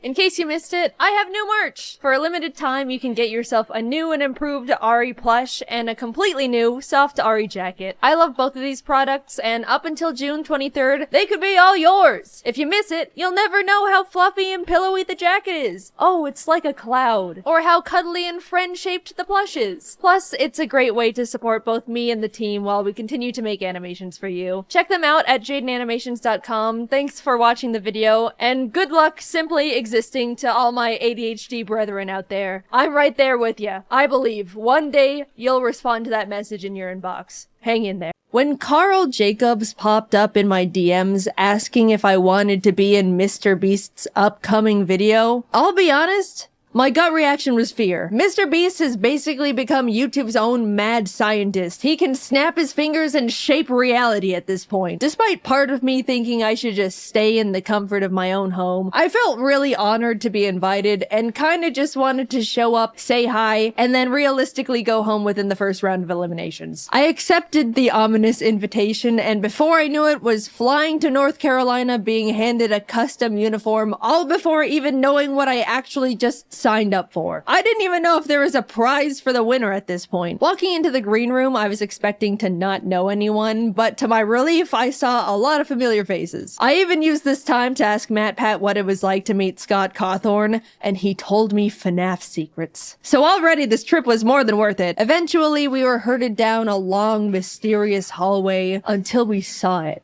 The Mr. Beast cube. After everyone was filed inside, we were told the last person to leave the cube would be deemed the winner. And also win $1 million for their subscribers. This is for $1 million? The challenge began. Immediately, people started jumping in the giant pile of real money that was inside, throwing handfuls of bills in the air, laughing, mingling. To pass the time, James and I drew our cartoon characters out of dollar bills on the floor. The staff came in and ended up giving everyone their own personal vlog camera to document their POV of the challenge. And I think I genuinely was the only person who didn't record a single second of footage on that thing. I just thought, I'm not going to use this footage because I'm not going to make a video out of it, and they're going to have plenty of other people's footage to use. In hindsight, maybe it would have been a good idea to record something, just in case. I don't know, maybe the Mr. Beast team would end up actually wanting to use some of my footage. Who's to say? After maybe an hour or two, Jimmy came out for the first bonus challenge. A single free throw. Miss and you're eliminated, but make it, and not only do you get to come back into the cube, you also win a Cybertruck for one of your subscribers. They had 50 people subscribe subscribers just in a room waiting for something to happen. I'll be honest, when Jimmy explained the extra credit challenge, I was like, hell no, I'm not going up to miss a free throw and leave immediately after nothing's happened yet. If my subscriber back there knew what was going on, they 100% would have understood they weren't getting called up for nothing. If I remember correctly, maybe 2 people ended up making their baskets and 3 people were eliminated. I could be wrong. I don't remember because I didn't vlog it. While chatting with friends, Ludwig walked up and asked if I wanted to do a dice bet. With nothing else to do, I agreed. And to no one's surprise, I lost. And an evil expression washed over Ludwig's face. Alright, since you lost, I want you to walk up to Kai Sanat and introduce yourself with, "Hi Kai, I'm Jaiden. So which of my videos have you seen?" Maybe I should have just missed a free throw. "Hey Kai, there's someone I want you to meet." "Hey man, I'm Jaiden. Nice to meet you. So which of my videos have you seen?" Excuse me? Holy shit, I'm gonna kill myself. "Oh, so which of my videos have you seen?" "Oh, I'm sorry, I haven't seen any, I don't think." "Ha! That's okay. Nice meeting you, bye." Kai was super chill and nice about it, but oh my god, I wanted to rip my skin off. I'm stuck in this cube with him until further notice, and it's all Ludwig's fault with his stupid dice. I hate it in here, let me out! Oh, hi Jimmy. We were told to gather up in groups of 5, designating one as a team captain who will have immunity for the next challenge. I was with James, Schlatt, Ludwig, and Charlie Moist Critical, using the dice to choose the captain. This time, I actually rolled highest, but reassigned it to Ludwig because I couldn't cope with the idea of possibly being responsible for a teammate's elimination. And then it was revealed captains would just have to assign their teammates a shape for the Squid Game Honeycomb Challenge. Okay. Well, I definitely overthought that one. I had triangle, James got circle, Charlie was star, and Schlatt unfortunately got umbrella. The 10-minute timer began, and everyone started deploying various different strategies to get their cookie shape out. Charlie used a new technique called huck as much spit as you can into the tin to dissolve it all. It was really gross. He ended up filling the tin almost to the top with spit. By the end, 2 people with stars were eliminated, and not a single umbrella made it through. Bye, Schlatt. It was very funny seeing Mr. Beast lift the lid off Charlie's tin and immediately reel back in disgust, though. A total of 14 out of 50 people have now been eliminated, leaving 36 people. Honestly, that was good enough for me. Losing at any point going forward was already further than I was anticipating. We were fed our little thing of rations and left to wait again. It probably doesn't seem like long in Mr. Beast's video, but it was like 9 p.m. by the time we began the second real challenge. After being directed to choose a partner, James and I shook hands, ready to take on the next game as a team, and froze as it was revealed we had just chosen our own opponent. Another Squid Game tactic. I probably should have seen it coming, I just didn't expect the double up. The Beast staff revealed the next challenge as they rolled in a giant Jenga tower. Winner stays, loser walks. Unfortunately, the very first game of giant Jenga between KSI and AJ ended up taking literally 2 hours. Doing the math in our heads, we all kind of figured we probably didn't have the time to play Jenga for the next 30 hours. But just as AJ won, KSI hoisted him over his shoulders and ran out of the cube. No! Huge drama! Everyone was freaking out. AJ was stunned. No one knew what to do. Was that legal? Can you just carry people out of the cube? Jimmy had everyone take a vote, and pretty much everyone opted to bring AJ back in. Yes, out of the kindness of our hearts, but also out of fear of being manhandled. So since giant Jenga was a bust, production ended up scrambling to try and find like 12 sets of normal Jenga at midnight in North Carolina. A feat that seems impossible, but I feel like Jimmy could just call up the president of Jenga and have it all delivered via helicopter within 30 minutes. It took a bit, but the slightly larger than normal, yet still reasonably sized Jenga towers were all set up. As our game was going on, James and I ended up making a pact that whoever was eliminated would relay to the outside world that the other was okay, because we didn't have our phones, by the way. Our friends only knew we were in the Mr. Beast cube and haven't responded for 14 hours. Our game of Jenga was pretty intense. Eventually it got to the point where as I was watching James pull out a final piece, I realized there wasn't any left for me to safely remove. I'm about to be eliminated. And a flash of bliss washed over me. Sure, I'll be gone, but That's okay. I'll be set free into the outside world again. The cube is harsh, unforgiving. It's taken so many of my friends from me. The glass floor is hurting my butt. I'm ready to go now. And deeper into the trenches I went. James being eliminated meant I was moving on to Cube Day 2. What a miracle. Watching the rest of the Jenga games was like watching an active war zone. People were focusing, cheering, sweating, praying. Towers were falling one after the other at the feet of now eliminated players. It was brutal. And also still taking way too damn long, man. Can I go to bed? The last game left to finish was between Quackity and a popular Brazilian creator, Enaldino. Apparently, when it was revealed the challenge was Jenga, Enaldino turned to Quackity and admitted he was a Jenga pro. Quackity had never played. Not the situation you want to be in. Quackity half-jokingly asked Enaldino if he wanted to play rock, paper, scissors instead, to which he replied, no. Which, you know, fair. But 3 hours into this single game, the two of them were neck and neck. Genuinely the most cracked round of Jenga possibly ever. Everyone in the cube was gathered around watching Quackity slowly pulling out the very last piece in this skeleton of a Jenga tower. Just as he was about to make it, Enaldino asked, rock, paper, scissors? Quackity looked up at him. Muito tarde. It was over. Enaldino tried to hang in there, but in the end, he fell. 18 people were now eliminated. Alright, it's 3 a.m. Let's go to bed. I genuinely thought they would let us go back to our hotel rooms for the night, but... Man, now this is just great. I won myself a ticket to a night in the Mr. Beast cube, sleeping next to a bunch of people I barely know, and I was probably just gonna get eliminated first thing in the morning anyway. As I was getting ready for bed, Kai walked by. Hey, I gotta check out your videos sometime. Oh, I'm sorry, man. I lost a bet to Ludwig and he made me say that. Oh, shit. Okay, damn. Oh, well, that makes falling asleep a bit easier. Thank God he only thought I had a huge ego for 19 hours straight. Crisis averted. In the morning, production had to prep for filming again, which meant they turned on every single light in the building, flash banging all of us. They were turned off, and then these loud-ass brrrr sounds from construction started blasting. They turned the lights on again a few minutes later, but this time in a crazy strobe light effect for some reason. After breakfast rations, Jimmy returned, pointed to the entrance hallway, and in walks I Show Speed. With too much energy for a group of people that just had the weirdest sleep of their lives. Alright, you guys have the chance to vote Speed into the cube to join you in challenges. The kind thing to do was to let him in, but we all just survived trenches no one could even understand. We were trauma bonded together. And also, it wouldn't be fair. The majority of us moved to the voting side of no. Admittedly, me too. Mainly because I was a bit scared of him. Speed looked at Kai. At least shake my hand, man. You're gonna pull me out. As the two of them argued about a friendly handshake, Ludwig stepped up.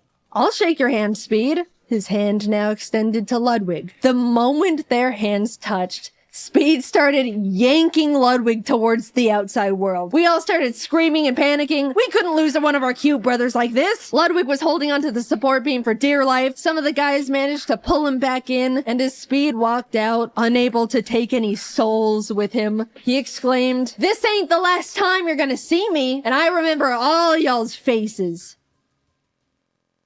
Alright, let's get started. Challenge 3 was steal or no steal. Basically a modified version of deal or no deal. Some cases have the word safe in them, others say eliminated. One person looks inside a selected case, and the other decides whether they want to steal it or no steal it. And also Howie Mandel was there. Hi Howie, big fan. People started getting eliminated one by one, others securing safety. Eventually, Ludwig was up at the podium asking if anyone wanted to volunteer to go up. At this point, the ratio of safe cases was very high, 60% in favor of safe. Figuring the odds would just get messier from there, I volunteered. Ludwig looked inside his chosen case, looked up, and told me it was safe. I knew mathematically I should steal the case, but I've been burned by math before. As I started hesitantly saying I was gonna steal, Mr. Beast suddenly burst out saying Ludwig's heart rate was spiking. By the way, he was wearing a heart rate monitor, which made me scared it was actually an elimination case, and he was excited at the idea of avoiding going home. So last minute, I decided to let him keep the case. It was the safest play. If it said eliminated, then good, I dodged a bullet. If it was safe, then at least I'm not actually eliminated yet. I just have to play again.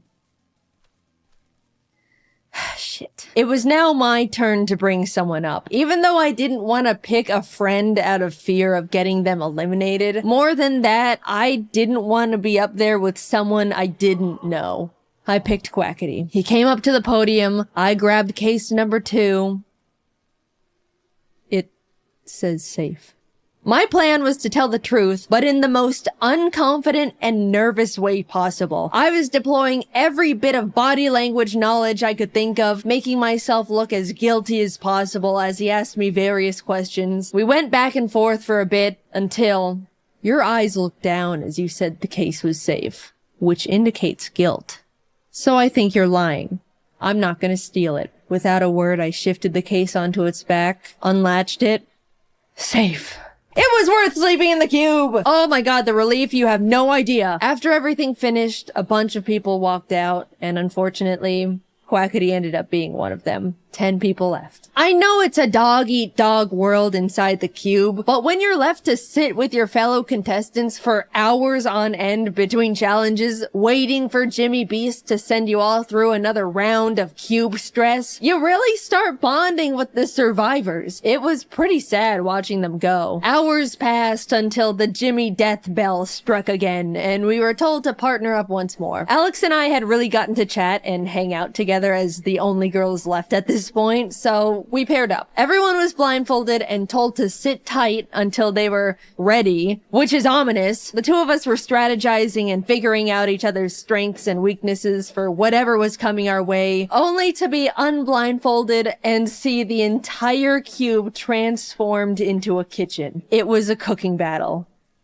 We're actually fucked. What? Alex started panicking, saying she can't cook for her life. We were freaking out. Then Mr. Beast brought out the judges. Professional competitive eater Joey Chestnut, Miranda Cosgrove, hi big fan, and Speed. Bottom 2 teams are eliminated. Time starts now. We ended up committing to mac and cheese with a slice of chocolate cake, under the fancier title of American Comfort Food. AKA the only 2 women left in the challenge can't cook and they're trying their fucking best. The judges walked around to check in on everyone, and eventually Speed was at our station. So when you all were voting to let me in, which side were you on? Well, originally we were on the side of no, because we were a bit intimidated, but we ended up switching to a yes at the last minute. Right, Jaiden?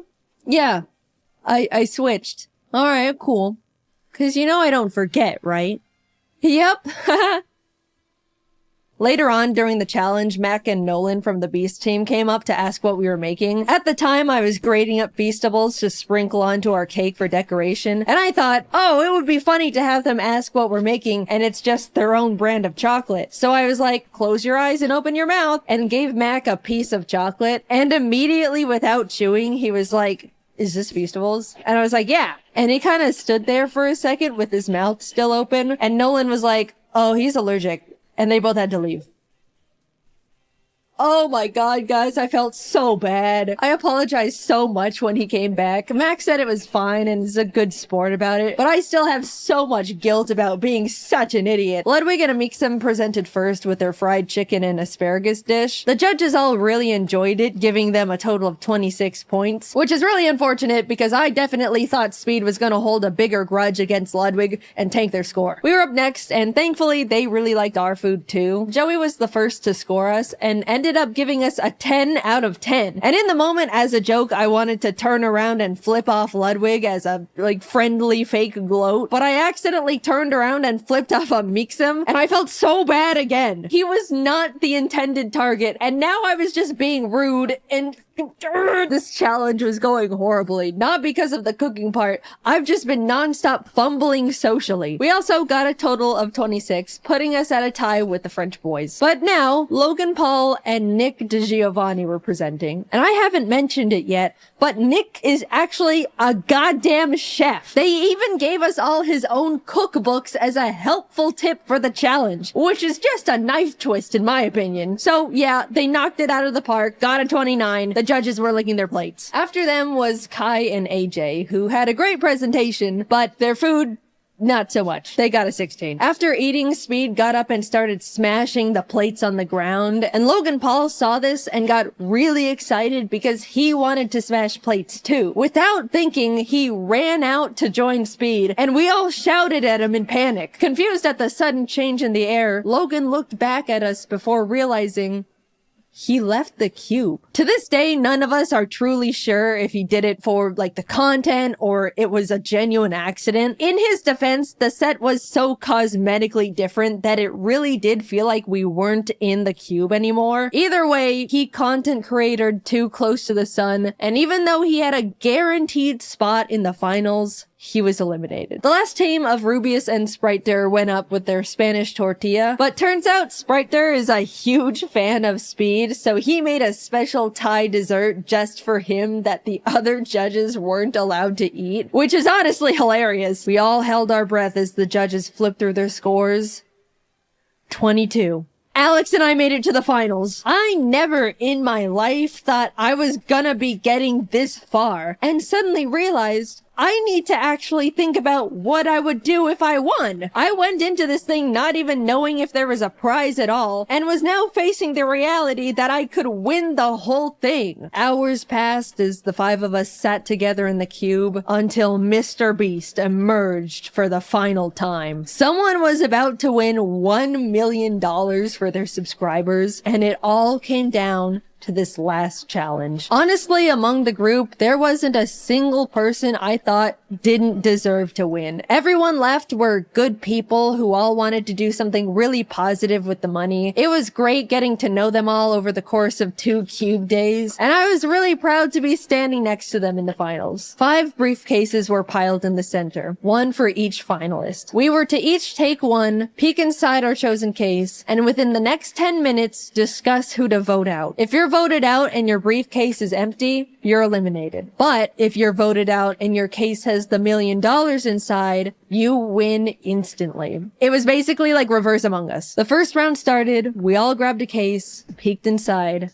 Holy shit, I grabbed the $1 million case round 1. I started shaking. I didn't know what strategy to use. I didn't know how to make myself look like I should be voted out. And during the discussion time, it definitely showed because I was really quiet and nervous the whole time. The 10-minute discussion wrapped up. We all unanimously wrote our votes down, and it fell into a tie between voting out Ludwig and somehow me. It could end right here. We had a few minutes to discuss again and recast votes, but Alex and Nick were able to figure out I voted for myself, so Ludwig was eliminated. The cases were reshuffled, we each grabbed one.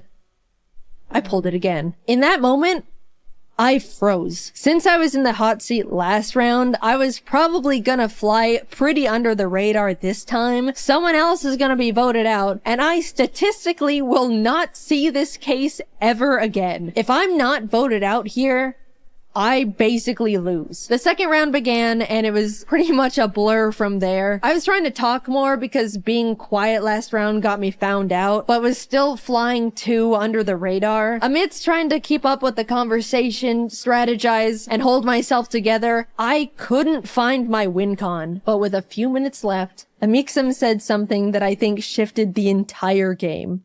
What are the odds Jaiden pulled the $1 million case twice? There it was. Gambler's fallacy, save me. Save me, gambler's fallacy. I couldn't mess this up. I don't know what to say to that one. Everyone's attention was now on me, and I could tell they were all thinking about what was just thrown into the ring. We all looked down at our papers. I wrote my name as quietly as possible, worrying the sound of the letters were gonna out me. Jimmy read them all out. Jaiden. Alex. Jaiden. Jaiden. They voted me out. I slowly walked to the middle of the podium with my briefcase. In that moment, I was the only one who knew what had just happened. Everyone leaned in as I unlatched the case and revealed the million. I won!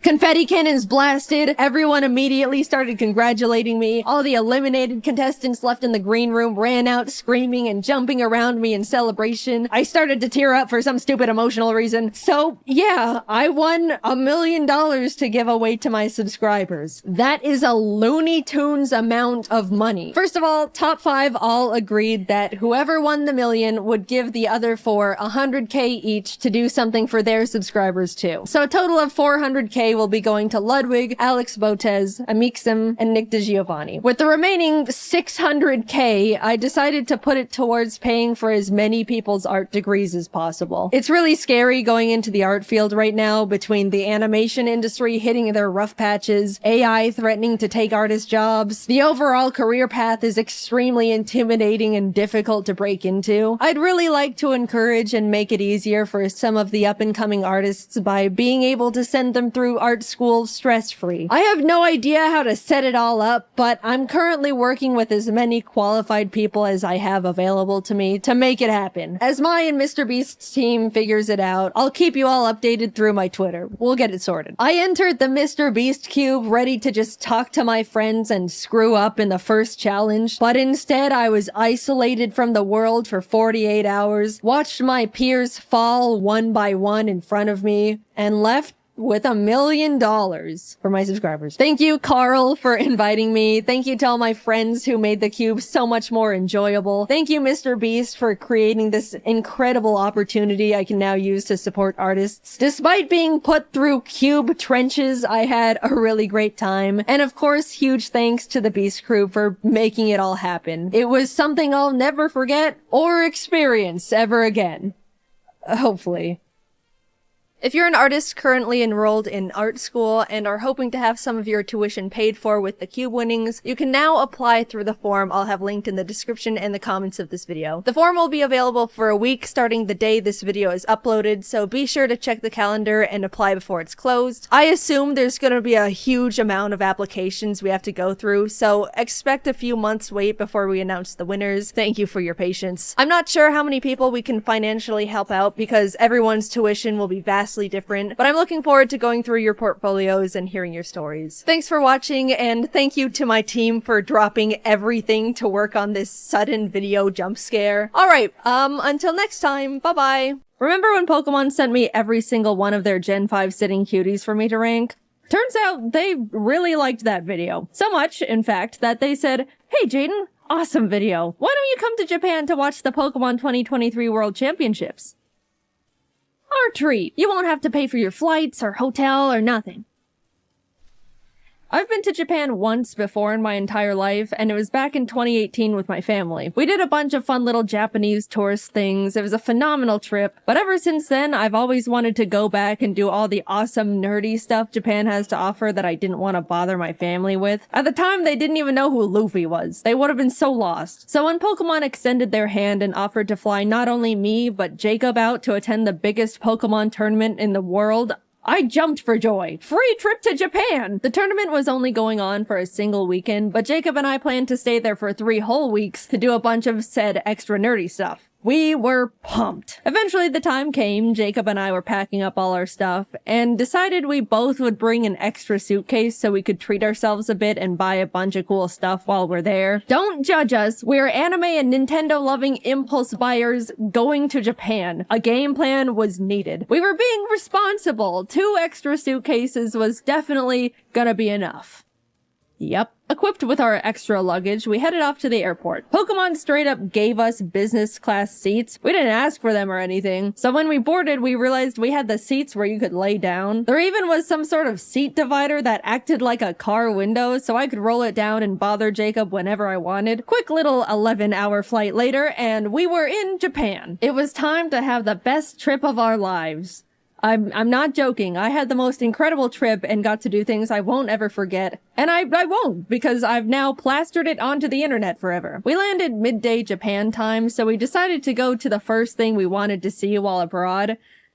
Japanese McDonald's. I couldn't order anything except fries, but Jacob and I both dropped our jaws when we saw something called the Double Big Mac on the menu. I thought Americans already went big with the Big Mac, but Japan did the impossible, just to send a message.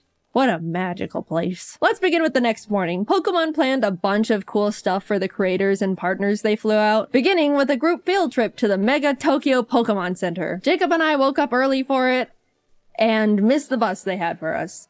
And it totally wasn't completely my fault entirely because I hypothetically didn't read the schedule correctly and was taking my sweet time getting ready. Why would you think that? So we had to take the trains on our own to get there. Anyone that remembers my first Japan trip knows the trains were me and my family's mortal enemy #1. We kept getting it wrong and it was failure after failure the entire trip. You'd think that with all that prior experience and struggle, I would have grown as a Japanese train understander, right?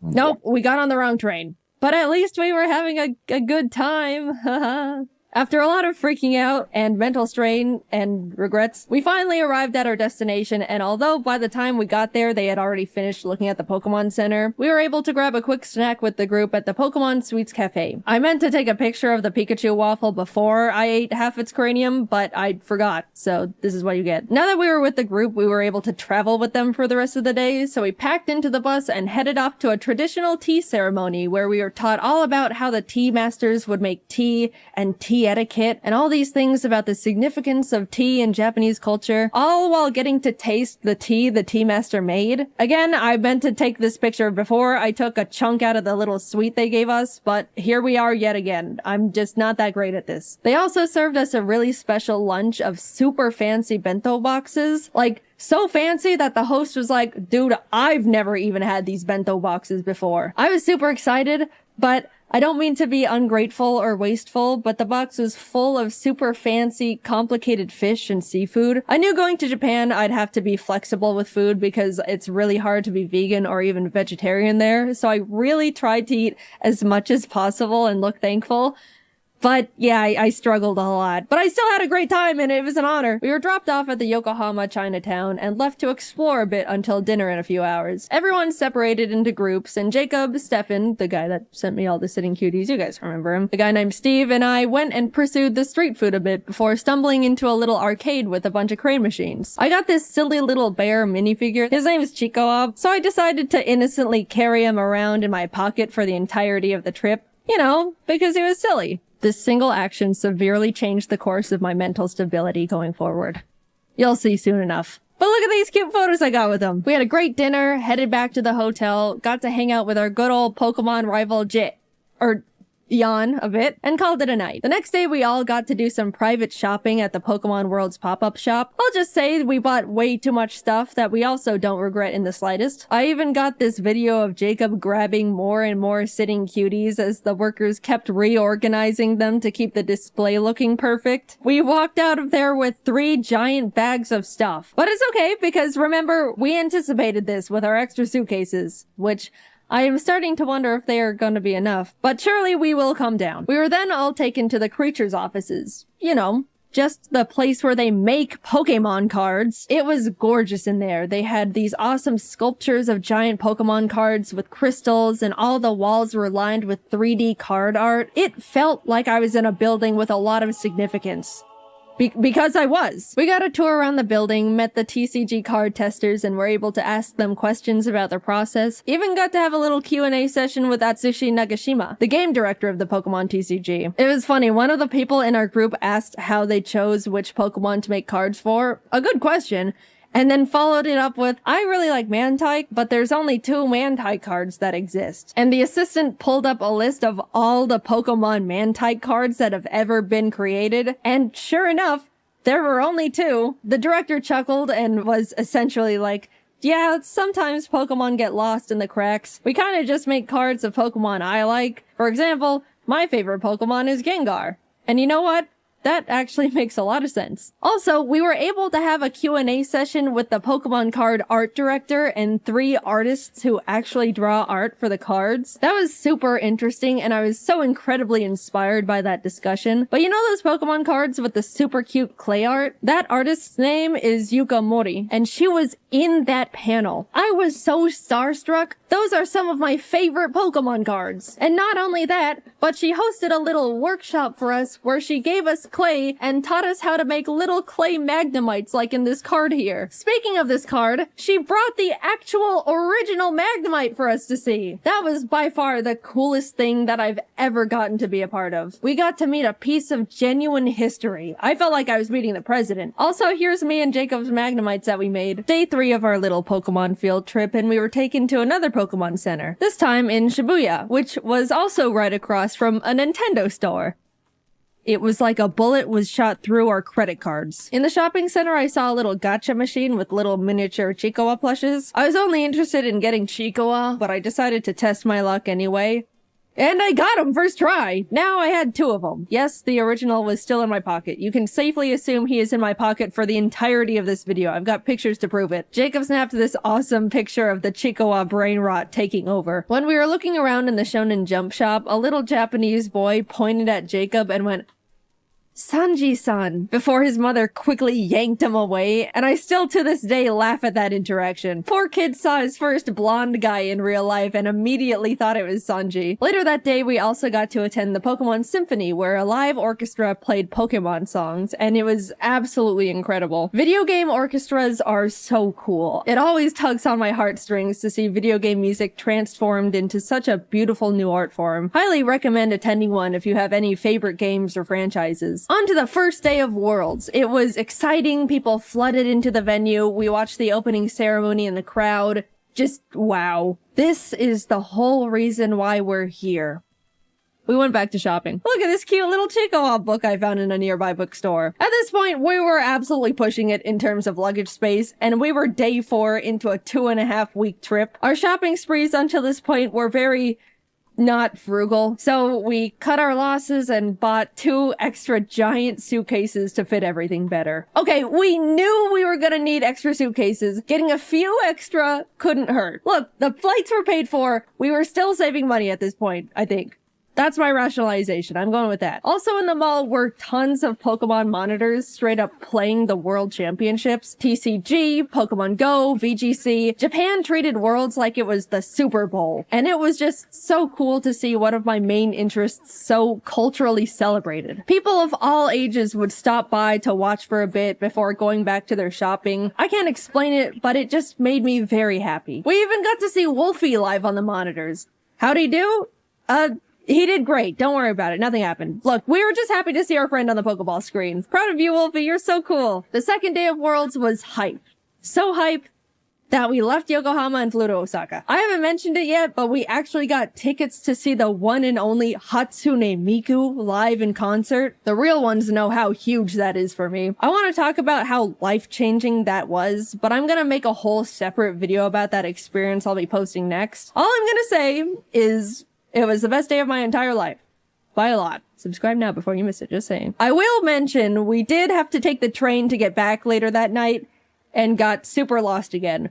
And we never get better at it. Don't expect anything to change in that regard. We did finally get back to Yokohama, crashed for the night, and had a nice, slow morning as we got ready for finals later that day. To any One Piece fans who are caught up, we were in Japan for the One Piece anime episode. You know what I'm talking about. 1072. We were able to turn on our hotel TV and watch it live. And that was so cool. I don't talk about how much I love One Piece much, mainly because it doesn't really come up. But One Piece is peak, and it was an honor to be in Japan at such an iconic part of the manga and anime's history. Anyway, back to Pokemon, sorry about that. We were able to watch the final VGC match live, got to chat and eat dinner with Wolfie and some other friends, had a late night hangout with Jan again, And that was about it. Day 7 meant it was time to pack up all our stuff from the hotel, say goodbye to Pokemon in Yokohama, and head on over to the apartment we rented for the rest of our stay just outside of Tokyo. At this point, we had filled up all 6 suitcases and multiple backpacks. I didn't mention it, but Pokemon gave us a truckload of gifts that we genuinely had no idea what to do with. We're grateful nonetheless, thank you Pokemon. But yeah, the taxi ride was a bit awkward. So are you meeting up with some friends? No. After we got situated in the new place, we decided to look around the area and grab some lunch. And I gotta say, the little hole-in-the-wall restaurant Jacob found was some of the best ramen I've ever had ever. They even made it vegetarian for me, which was extremely kind of them. Food modifying is a bit tricky in Japan compared to the States, so I was very, very thankful. And it was delicious! We then proceeded to do absolutely nothing for the rest of the day because we were exhausted from the trip so far. I haven't mentioned absolutely everything we'd been doing on the trip because it would be a lot of, first we did this and it was cool, then we did this and it was cool. Even though it was such a pleasure to be invited, I was so dead. And definitely looked super not approachable or friendly to the rest of the group by the end of it. Sorry, guys. But neither time nor Japan stops for anyone, so we had to keep on chugging along. There were a bunch of friends we wanted to see while in Japan, and one of them was Connor. He wanted to take us to what he deemed his favorite Italian place ever. I asked if it was like fancy Italian, to which I was given the answer of no. So we get there, having a great time, and suddenly we realize Junichi Masuda, the director of Game Freak, is there having dinner. Not a fancy dinner, my ass. I then look down to see the Freddy Fazbear FNAF t-shirt that I am wearing. Not the best Jaiden moment to exist, but hey, what can you do? The food was phenomenal though. I already mentioned the best ramen I've ever had while on the trip, but this was genuinely the best pasta I've ever had in my entire life. Maybe even a top 3 meals ever for me. I don't know what the other 2 would be, but that Connor place is definitely up there. The next day we went to the One Piece store in Shibuya and bought a lot of stuff because there was a lot of topical and hype things in there, as you could imagine. If you don't get it, go catch up and come back. Don't worry, it won't take too long. My favorite character is Mihawk, but out of all the stuff the store had to offer, there were only a few stickers and a single keychain for Mihawk. I'm still mauling about that one. I just want more Mihawk. Is that too much to ask for? Even this guy got better merch. The world's greatest swordsman deserves better. I guess I'll just take my Zoro and Law stuff. That's cool too, I suppose. I also found a bunch of Chikawa stuff in a Kittyland store, and this is truly when you get to see where things start going downhill for me. I just like the funny little cartoon bear thing. What? Is that such a crime? I don't remember what we did the rest of the day. I think we just crashed and passed out. This trip, as surreal as it's been so far, has been absolutely taking a toll on me, and I desperately needed to just not move or talk or exist for a bit. We were doing so many different things that were all awesome, and hanging out with so many different people that were all awesome, but man, I am not built for extended periods of that much excitement and socializing. As much as I would like to change this fact, I'm also not a very active person. I know. Up until this trip, I was practically sitting down 24/7, working all the time to prep as much work as possible so I could have a guilt-free 3 weeks off, and my muscles were definitely starting to decay at that point. I looked at my phone's step meter thing, and there was one day where I literally got 300 steps. That's pathetic. And suddenly, I'm logging over 20,000 daily. My body was screaming. What the hell are you doing out there? Please stop. Plus, we were in Japan during the hottest, most humid time of the year. Every time we left the air-conditioned luxury of a building, we would immediately be drenched in sweat. Look, I'm used to the heat. I grew up in Arizona, but even this was too much. So yeah, crash and burn it was. Tokyo Disneyland was a bit underwhelming. It felt like a slightly worse version of the one in California because of the oddly spaced layout and surprisingly empty vibe. We did go to a Stitch-themed show thing, and as we were walking in, a worker stopped us and said, "Oh, excuse me, Stitch only speaks Japanese," like warning us it's not super tourist friendly. But I just think the statement of Stitch only speaks Japanese is hilarious. We went in anyway, and yep, Stitch only spoke Japanese. Kazoku. Yeah, overall, it was not the best thing we did, but apparently, I didn't know this, Japan has 2 Disneys, Disneyland and Disney Sea. And we went to land, which is unanimously deemed the worst of the two. So, oops, better luck next time. Jacob and I took 2 more rest days where we just turned to ash. Then up and at 'em, back to Osaka we go. This time we went to an Eve concert. Besides Hatsune Miku, the Japanese band Eve is the only other concert I've said I wanted to go see. I love their music videos they have for all their songs. It's always such beautiful animation. And by the way, they're the ones who sang the season 1 Jujutsu Kaisen anime opening theme, if you're lost. Earlier in the trip, Jacob just so happened to look up if they were doing a concert while we were there, and lo and behold, they were. He got some totally not scalped tickets, which turned out to be a super complicated process, so thank you, Jacob. You're the bestest friend I've ever had. Thank you for going through the trenches for silly old me. Anyway, the concert was so incredible. The atmosphere was fantastic. They had awesome visual effects going on. The glow bands a lot of people bought were perfectly synced to the music and colors on the stage, which really enhanced the experience. The music was great, which, I mean, of course it was. That was the whole reason we went in the first place. I talk about it more in the upcoming Miku video, but Japanese encores are so much different from the American ones. They're so quiet and polite. There was pretty much no screaming and cheering. It was just a long applause with a semi-whisper chant of encore, encore.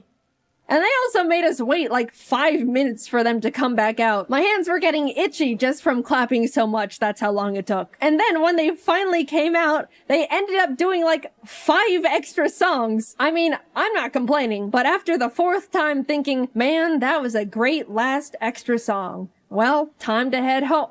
Wait, another? It starts getting a bit comedic. This is just a side tangent, but Jacob went off to use the bathroom before the show started and came back 10 minutes later, like, dude, this is crazy, but it took me a bit longer to find a bathroom because there were so many extra women's bathrooms, which is like, whoa, that's actually so smart. There's always such a huge line for the women's bathroom compared to the men's in any scenario. I was just shocked Japan was like, okay, then we'll make more women's bathrooms to fix that problem. Like, it was so simple. I know in America it would probably turn into a stupid political thing, but it made me so happy Japan just implemented such an obvious and straightforward solution so easily for the gals. The next day, we headed over to Universal, which was hands down the best amusement park I've ever been to. So they can do amusement parks well. First of all, Universal Japan is way more anime and manga focused than the ones in the States, which made it instantly more engaging for me. Jacob and I both agreed we would window shop for the first part of the day, and then buy all the things we wanted as we were leaving so we wouldn't have to lug around a bunch of bags all day. But we immediately saw a little One Piece shop and cracked. We just wanted to wear these One Piece headbands. That's rule-breaking worthy. We also got some towels because, surprise, surprise, it was freaking hot. I know I've been complaining about the weather here and there, but my lord, it was miserably scorching. Japan has such a big culture around staying cool while outside, and I totally get it now. People would be walking around with little fans, ice packs, towels. A lot of women had parasols. I'll say, if we didn't get those towels, we probably could have passed out from heat stroke that day. Later on, I even ended up getting another towel. It was a cute Pikachu one, but I got it mainly because it was a cloak design. After soaking that thing in cold water and putting it on, my body temperature instantly lowered like 5 degrees. However, that meant I was walking around the park looking like this.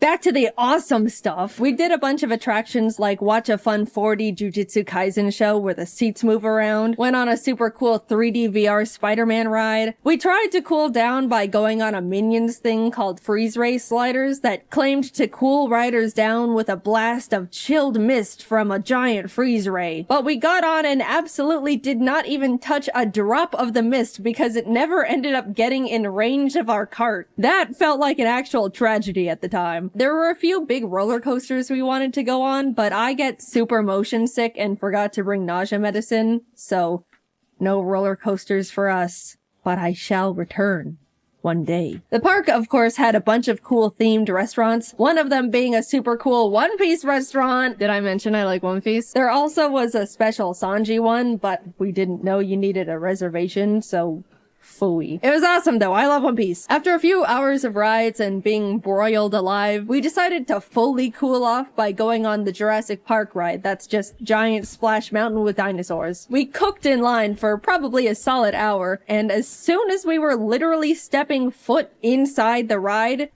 it started pouring rain.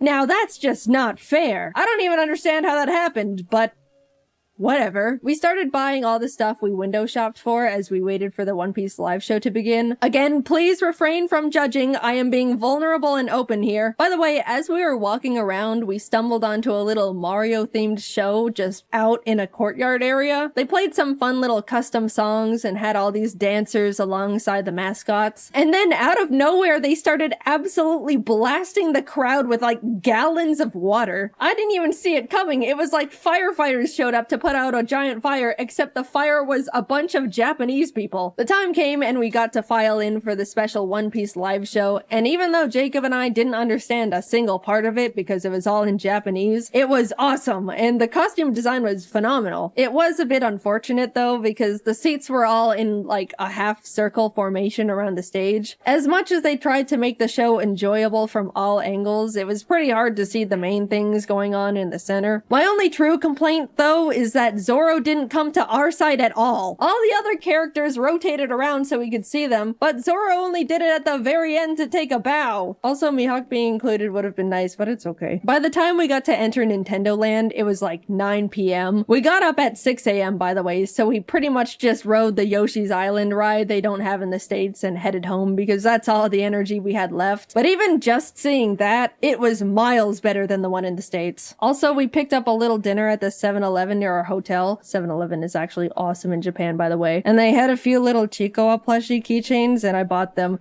Just being transparent here. We woke up early the next morning to catch our flight back to Tokyo and hurried over to the Kirby Cafe. Emily actually booked the reservation for us. She was meant to also be there, but she was only able to get 2 seats and gave them to us as a gift.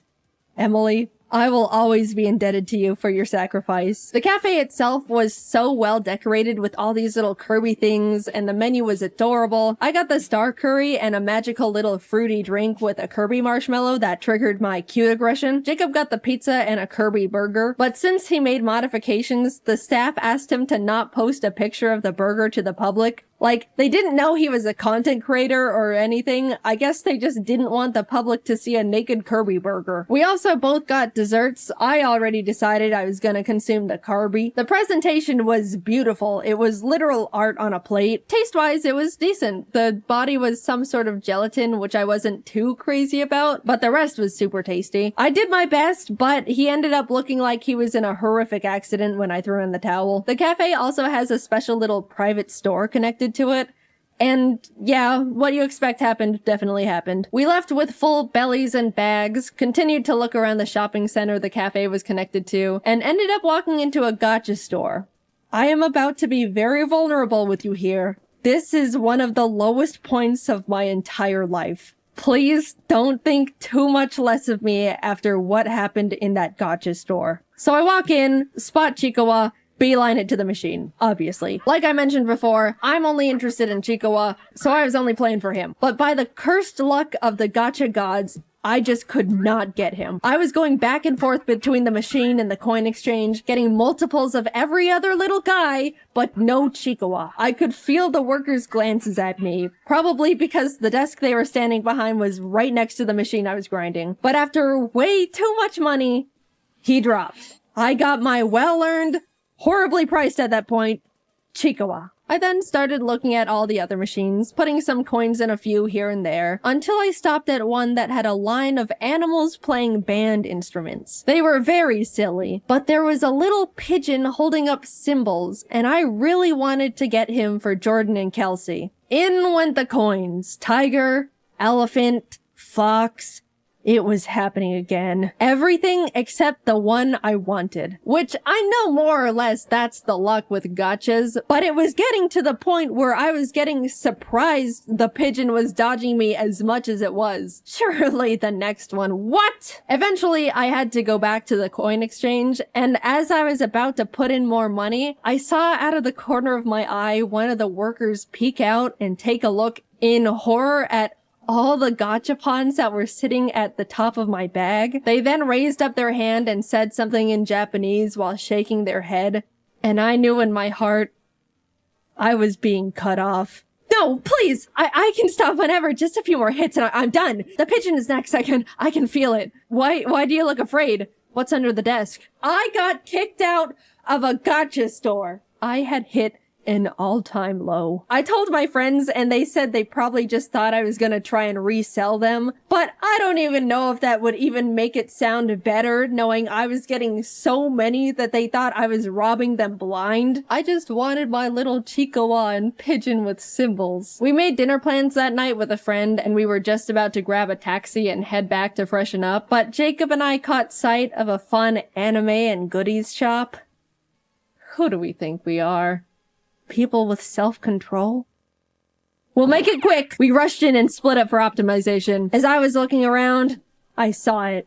A whole section dedicated to Chiikawa. It was like someone put a freshly baked pie on a windowsill, and I was suddenly floating over to it. My eyes were zoned in, making sure I saw every single thing possible, putting Chiikawa after Chiikawa in the basket. Jacob eventually came over and showed me a picture he took on his phone. In my tunnel vision, all my eyes registered was that the picture showed more Chiikawa in the store.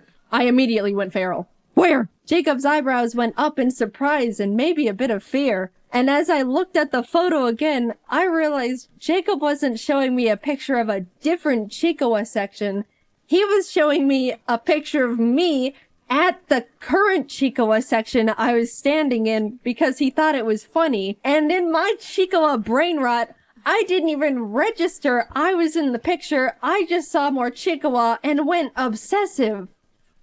This is how I am. Either stand by me or leave. No, I don't need an intervention. Put it away. We left. I looked longingly at the crane machine Chiikawas we didn't have time for, and we made it in time for dinner. Plus, we ended up in another arcade nearby anyway, and I got myself a Chiikawa from one of those machines, so it worked out. Stop. I don't want to hear it. Finally, we were reaching the end of our trip. We spent the last day grabbing lunch with Emily and Didus. There was a cool One Piece scavenger hunt event going on, so we also did that with them. We basically had to walk around Shibuya and find special One Piece trading card posters hidden around the area, and if we found enough along with the special card of the day, we could get a limited edition mystery card. It was fun, but also hot.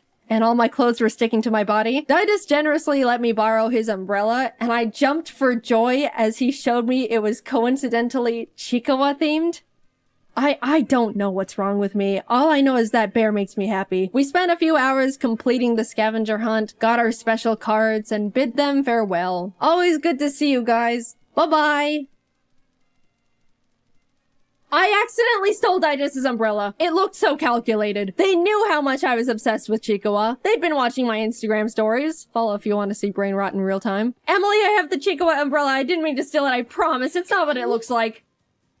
Since we were leaving in the morning and wouldn't be seeing them again, they just let me keep it. But the side-eye Jacob gave me the rest of the way back. I didn't mean to— stop it! Getting back to the apartment, reality hit us hard.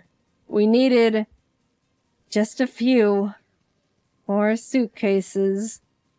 Again. In total, we ended up buying 6 extra suitcases to hold everything we collectively bought. And even then, it was a struggle making it fit. Jacob ended up going professional Tetris mode, perfectly fitting everything into the suitcases with quite literally no extra room to spare. We came to Japan each with a backpack, carry-on, and 1 extra big suitcase, and we're leaving with altogether 8 suitcases and 4 backpacks. We were lucky the taxi driver had a big enough car to fit everything because we didn't have much of a game plan if it didn't. Off to the airport we went, where we checked all of our excessive bags, paid a couple fees, boarded our flight, and headed home. That trip will go down as one of the best trips I've ever gone on. It felt like it turned into a celebration of everything that makes me me. All of my hobbies and interests, Pokemon, One Piece, at the last minute Chiikawa. We got to do so many incredible things and were given so many opportunities I'd never even thought I could be a part of. I got to see so many friends that are normally so far away, ate some of the best meals of my life, and overall was just really happy, especially getting to spend it all with my best friend Jacob. By the way, if you wanted to know why in the world we got so many things, yes, a lot of it was for us. 90% of it all was for our friends. 100% of the Chicowa stuff was mine, but that's besides the point. If you want to see what we got them, also credit where credit is due, the majority of it all was from Jacob, because he's a great gift giver and even more incredible friend to the people around him. We're all nothing short of lucky to be able to call him our friend. You can go watch his Japan video. I assume it's already up because we had to animate a frickin' 30-minute long video. My god, it was a lot. Thanks for sticking around. But yeah, I just had an unforgettable trip and I owe the opportunity to the Pokemon Company for inviting us to Japan in the first place. I'm extremely lucky to be in the position I am and will be forever grateful.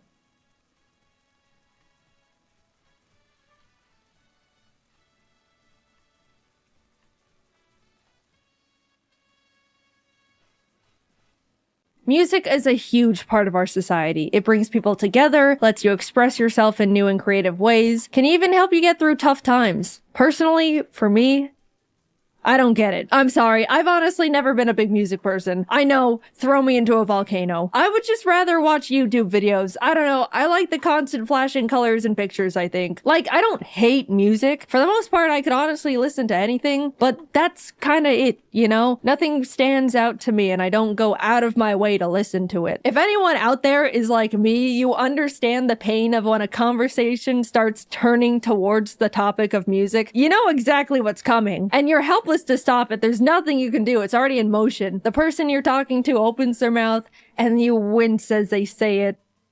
So what kind of music do you listen to? Oh, I don't really listen to music. Like, not at all. Nah, maybe like some video game music every once in a while, but that's kind of it. Damn. That's crazy. Yeah. And after that conversational stumbling, the person starts talking about the music they like, and you have to stand there and take it. Oh, that sounds cool. I should give it a listen. You're just lying through your teeth, not being convinced in the slightest, and will immediately forget every piece of information they tried to feed you. Even if I wanted to look it up later, my brain goes, get this out of here immediately. We've got to make room for the 4-hour-long video essay about Freddy Fazbear. Basically, I don't connect to music the way the majority of people do, and no one, including me, is happy about it. Look, I've tried to contribute in my own way, but no one else listens to the Mario Kart Cheeseland theme in their free time. It's good. No one believes me. Now, on a completely unrelated note, a while ago I wanted to get into a hobby that was fun and active at the same time because I do not move if not incentivized to. And that's not good. I'd like to still be fully functional at the age of 30. So after a bit of soul searching and digging around in the old ideas jar, I decided to try out DDR. I got a dance pad, downloaded some fun video game songs and anime intros to Dance Dance Revolution 2, and I got really into it. It was the most active I've been since high school. I was doing cardio for hours on end. Who am I? After playing my batch of custom songs for a few months, I decided to download some more stuff. And that's when I casually thought to myself, I wonder if there's any good Vocaloid charts. Now, to start a completely new tangent again, Vocaloid is a voice synthesizer program, yada yada yada. Basically, it's robot voices you can control to write songs, and there's different characters based on what voice you use. The most common example, you know her, you love her, is Hatsune Miku. Yep, strap in folks, we're finally talking about Hatsune Miku, my beloved. My history with Hatsune Miku is a bit all over the place. I first got really into her in high school. I don't remember exactly how, but I probably just stumbled onto some of her popular songs while browsing YouTube one day. Either way, I was obsessed, and that was the first instance of me actually listening to music, which, as you know, was groundbreaking. I loved Hatsune Miku so much that in my senior year of English class, the teacher told us to write a PowerPoint presentation about anything we wanted. Most kids talked about, like, ending racism or recycling or something like that, but I decided my presentation was gonna be about our girl, Hatsune Miku. You know, just as morally important as ending racism and preventing global warming. Of course, I disguised it as a presentation about our hologram concert's gonna be the future of live music, but it was really just just an excuse to gush about Miku because I desperately needed that outlet. I was a lonely child. Honestly, I'm not even sure how I mustered up the courage to do that presentation in the first place, because as the shy art girl who never talked to or hung out with anyone, it was a bold choice for me to talk about something considered so strange and nerdy at the time. I started my presentation and immediately was like, oh my god, what the hell am I doing talking about a holographic Japanese pop icon in front of my normie-ass classmates? I regret every moment I didn't stop myself from getting right here. After playing Miku's viral World Is Mine performance for the class, one of the, popular girls was like, that was cool, can we watch another? And I thought she was making fun of me, so I just sat back down. As much as I loved Miku back then, my anxiety got the better of me, and I slowly drifted away from her because I didn't want to feel like a social outcast. It's a dog-eat-dog world when you're a teenager, and you know it. We were all just trying to survive out there. I'm sorry, Miku. I was weak. Fast forward to current Jaiden. I've grown up a bit, and more sure of myself, learned some life lessons. Am not surrounded by self-conscious teenagers 24/7. I'm now sitting here in front of my computer screen with a choice. Should I choose to yet again repress myself from pursuing a niche and uncommon interest because of self-conscious fears? Or am I gonna choose self-healing and growth and allow myself to fully re-explore the world of a Japanese virtual pop star to play DDR2?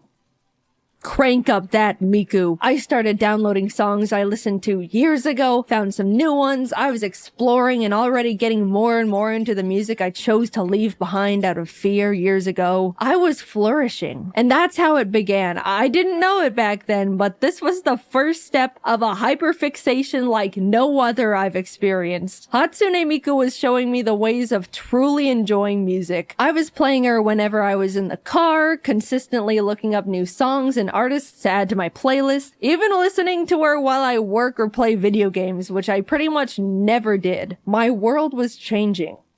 And it was all hers. This wasn't just the music either, it was straight up about Hatsune Miku. I've never been a figure collector, but I started buying so many Miku figures I had to get a custom shelf in my office just to display them all. Dude, it's such a double-edged sword to be into Miku, because the fan base is constantly being fed. New Miku this, new Miku that. Gorgeous figures are coming out like every month. What am I supposed to do? Not buy them? Every house needs to have at least one Miku. That's a feng shui rule. Also, a huge oversight on my part. When I got my Miku shelf installed, I wanted it above my computer. It turned out great and displays them really well, but when I'm actually sitting at my desk and want to look up and admire my figures, all I see is accidental upskirt shots and I feel so bad. I'm sorry, Miku, I'm not trying to disrespect you, I promise. It was a miscalculation on my part. So whenever I'm at my desk, I just don't look up. As most of you probably know, Pokemon invited Jacob and me to Japan to attend the Pokemon World Championships back in August. That was super fun, and the video of that trip should be up by now if I'd planned things correctly.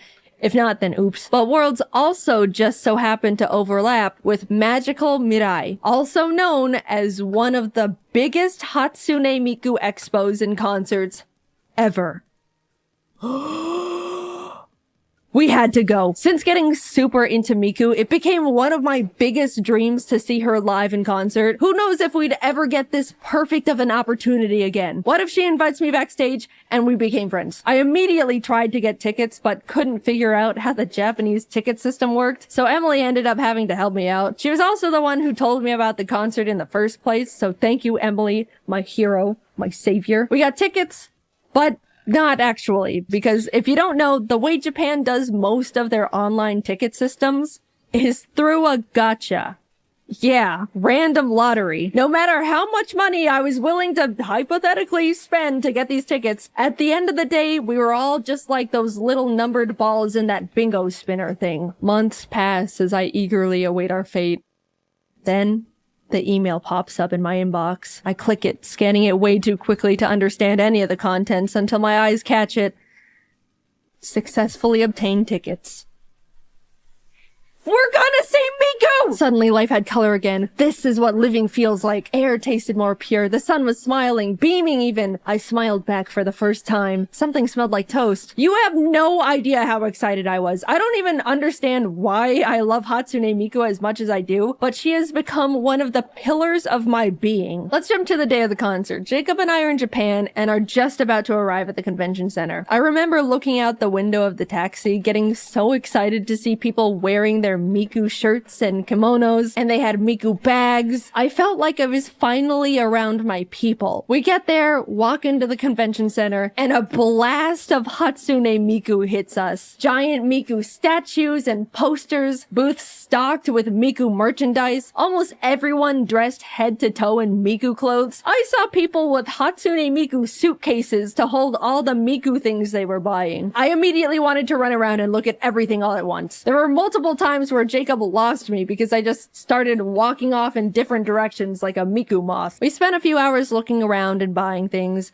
We spent a lot of money, but eventually we started getting ready for the live concert. I was giddy with excitement at this point. She was gonna be right in front of me. We found our seats and dude, we were pretty damn close to the stage, especially for randomly selected seats. I couldn't believe how close we were gonna be to Hatsune Miku. I already knew going into it I was gonna cry frame one. If you didn't know, it's pretty standard to have special Miku glow sticks you can shake to the beat of whichever song is playing. You can even switch them to the coordinated color of whichever Vocaloid was on stage at the time. I've only learned about it from watching videos of concerts on YouTube thus far, and I gotta say, it was so fun to see people before the show warming up their arms and practicing their glow stick moves. They really take Hatsune Miku seriously, and I respect it so much. Some people were even quadruple wielding glow sticks. The record I personally saw was 6, like some sort of Miku Wolverine. It was a huge bummer though, because Jacob and I tried to buy some sticks of our own at the expo hall, but they were already sold out,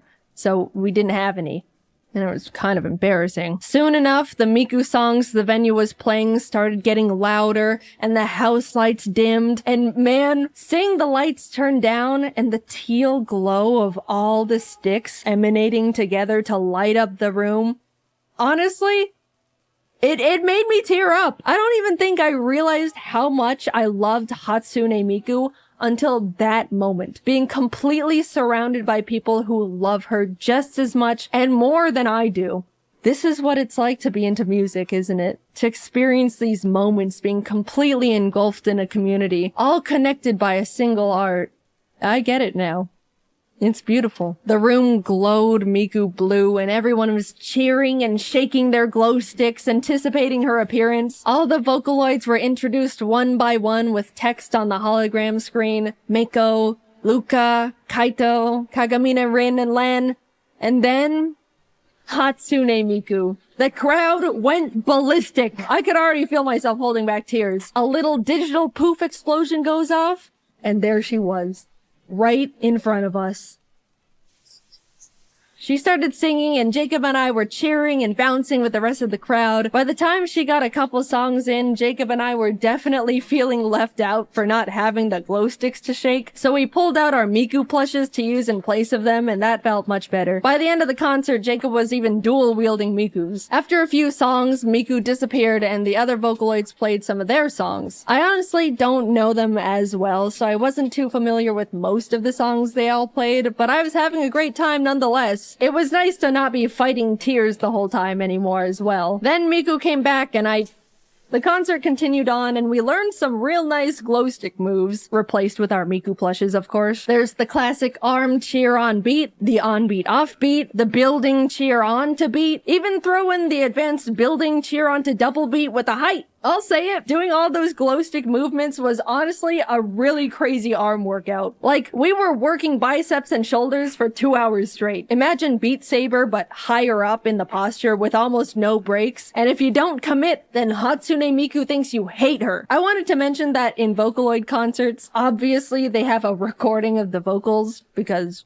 you know. But all the other instruments were absolutely real. There was a live band playing all the songs for the entire set. In the middle of the concert, there was even a nice little appreciation moment showcasing all the band members by name, accompanied by a little solo they got to play. I'm a big bass fan and would love to learn how to play it one day. And I know bass players get super neglected because everyone wants to watch the cool guitar players, so I gave extra attention to the Miku bass player. They definitely noticed me cheering for them, probably because I could tell everyone was watching the guitar players and I was the only one actually looking at them. And the bass player smiled super wide and raised his bass to me, and I just thought that was a nice moment. Appreciate your bass players, guys. They need it. Anyway, the concert went on. There were awesome lasers and sparklers, fun costume changes from all the Vocaloids, great set list. Shout out to the guy in front of us that was there with his girlfriend and definitely more excited to be there than she was. Finally, it came to the encore. We had to convince Miku to play one more song. You know how, at least in America, people are cheering and screaming for an encore? Well, Japan is like so quiet and polite. They were saying it like a suggestion. It was so quiet. Kind of just a long session of applause with a whisper of Miku. Miku. Like, if I were Hatsune Miku, I would have questioned if they even wanted the encore in the first place. Also, we were asking for the encore for like 5 minutes straight. I was fully convinced she had left the building. But she came out for her last song. It was a blast. She was in her magical Mirai outfit for the year. And it was over. I've only gone to one other concert in my entire life, and it was because a friend in college had an extra ticket and invited me along. I didn't even know the band at the time. It was some random group called Fall Out Boy or something. But I could have been to 1,000 concerts and still say this was the best one I've ever been to. I loved the energy, I loved how passionate and excited everyone was to be there, and I loved Hatsune Miku, and still do. I want to go to so many more of her concerts. It was a great event for me, and I want to relive it again and again. You might think it's weird, or you don't get it. It's just a hologram robot girl, right?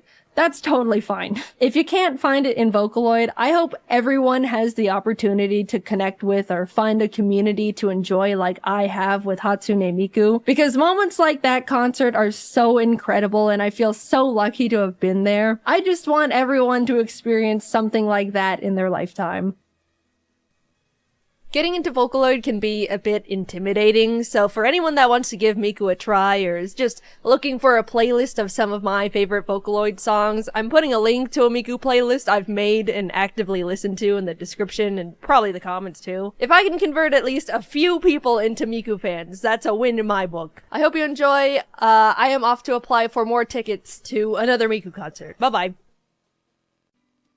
Dungeons & Dragons is like a board game without the board, and you play using your imagination. If you think of something, it can just happen in game. D&D is very popular. Almost everyone I've ever met absolutely loves it, and I have never played it before, even though I always thought I would really like it. People would tell me stories of their games, like, so this one time me and my party were entering a cave, and there was a big ogre guarding some treasure, but I used my charisma stat to seduce him, and we ended up eloping together. Dude, if you don't think that sounds crazy fun, then I don't think we would get along, and you should probably unsubscribe.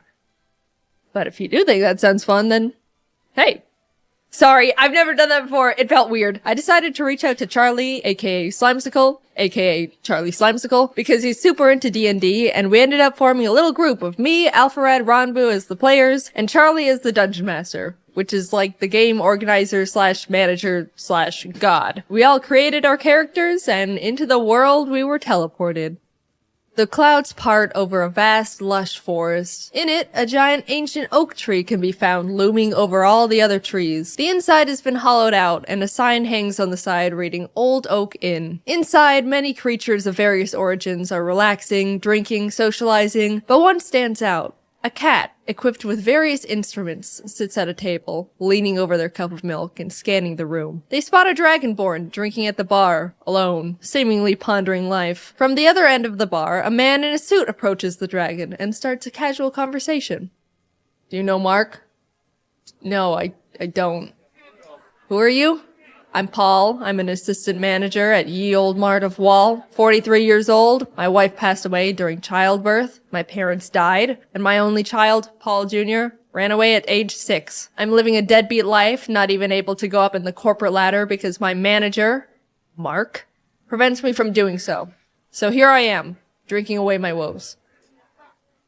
I'm Zoot. Hi, excuse me, are you two new around here? Born and raised. I wish I was. Okay, so I've been stuck in a time loop for what I believe to be the past 3 years. I've relived the same day over and over. I suspect my neighbor Thomas somehow trapped me here, but I don't know how to escape. I can prove it. Look, over there. In about 5 seconds, there's a 70% chance a waiter is gonna trip and drop their glasses onto the ground.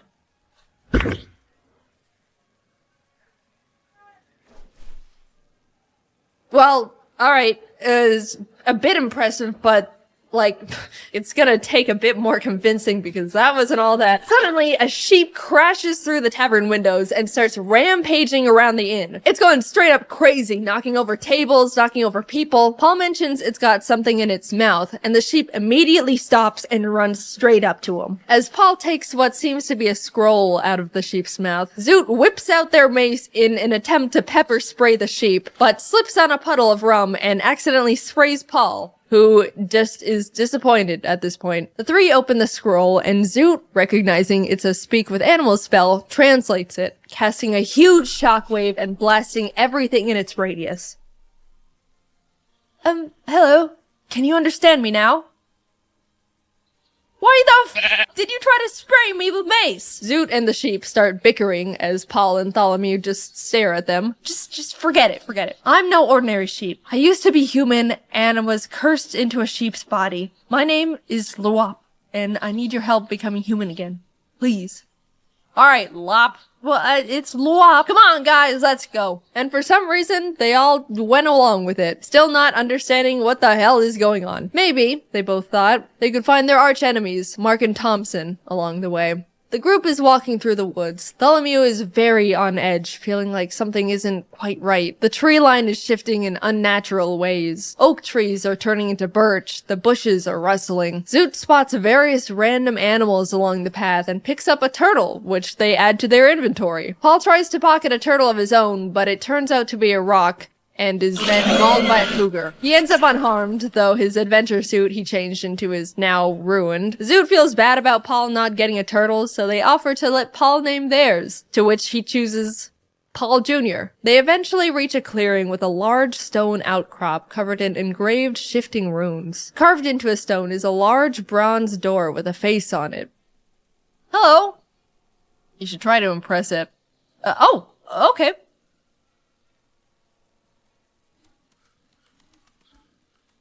Answer me these riddles 3, and then you can come in. I'm a riddle door. The alphabet goes from A to Z, but I go from Z to A. What am I? The alphabet backwards. Wrong! The answer was zebra. Who is next?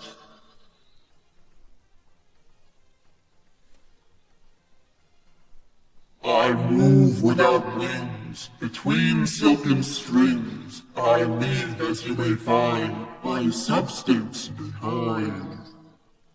I'm gonna say a spider, because I got the butt strings. Correct! You may pass. Wait, but can you turn our friend back? Oh yeah, double or nothing. Answer this next riddle, and your friend will be turned back. I creep and crawl with no eyes, legs, or ears, but I can move the earth with my peers. What am I? Can you use it in a sentence? The answer to the question? Yeah, like spelling bee style. Nice try, but you're not gonna worm your way out of this. I think I picked up on it. I don't know if you noticed, but he said worm on accident. I'm very detail-oriented. Don't listen to him, he's a zero. Paul Jr., what do you think the answer is? Turtle. Turtle, final answer. It's a worm! Correct. The adventurers walk through the door's mouth, which closes behind them. As they're walking into an open room, they're greeted by a closed silver door. Zoot immediately pitches the turtle at the door, but nothing happens. There's 3 dishes of clay placed in front of 3 pedestals, and the door face emerges once again, this time on the ceiling. In order to continue, create whatever you want. Not wanting to deal with more riddles, Zoot throws a dagger into the door's eye. Dude! Fine, I'm not helping you with this one. The group, now lost with no direction, decides for some reason to all start eating the clay, even feeding some to Paul Jr. and Lwop against their wills. After all the clay has been consumed, the pillars glow red and more clay drops down from the ceiling, resetting the puzzle. Huh. Out of ideas, they decide to do what the door face suggested. Tholomew sculpts a crown, Zoot rolls out a worm, and Paul builds a penguin. They all place their creations on pedestals, which sink in and beam green before the lights turn out and everything goes dark. They flash back on and suddenly all their creations have come to life in weird clay flesh bodies. Paul cleaves at his penguin with a great axe, nearly cutting it clean in half, revealing that the inside is just more clay. The worm monster looks at Zoot and says, "It's wormin' time!" Causing Zoot to scream and sending a shockwave towards it, immediately exploding the worm and splattering clay everywhere, living as a normal-sized worm now. The worm lunges and wraps itself around Zoot's throat, trying to choke them out. Tholomew rips the arms off the crown monster and dodges its follow-up attack. The penguin reforms itself, sprints full speed at Paul, but slips and splats into a pile of clay on the ground, to which Paul finishes off with his axe. Meanwhile, Tholomew attempts to rip the legs off the crown, only for the crown legs to turn into arms, grabbing Tholomew and climbing onto their head, causing them to lose their mind, viewing the other party members as enemies. Paul shifts his attention to Tholomew, throwing his great axe horizontally at the crown. Unfortunately, it goes a bit low and the handle smacks Tholomew directly in the face. Zoot gets a grip on the worm, ripping it off their throat, and breathes acid onto it until it's reduced to ash. Tholomew blows on their bagpipes to attack Paul, sending out a thunderous shockwave that shakes the cavern. Paul is able to hold his ground, runs up to the two, and successfully cleaves the crown off Tholomew's head. All the clay monsters have been defeated. The silver door opens, and everyone cheers together in celebration. The adventurers enter the new room to be greeted by wooden structures, spiral staircases, platforms, and a golden door at the very back wall. It looks like a camp is set up inside the area, and voices can be heard above on one of the platforms. Tholomew scans the area looking for traces of their neighbor, Thompson. Not only do they discover a pack of goblins that have inhabited the area, but he also recognizes a familiar boot print in the clay. It's the same type Thompson wears. He's been here. Paul climbs up to the goblin platform and sparks conversation. The goblins are confused and a bit wary of the intruders, but introduce themselves nonetheless. I'm Gob, that's Glob, that's Gobble, that's Gobble Gob, and that's the Peeler. And who's that? That's Bloyle. So your names are Gob, Glob, Gobble, Gobble Gob, Peeler, and Bloyle? The Peeler. Got it. So your name is the Peeler. You don't know anything about Marker Thompson.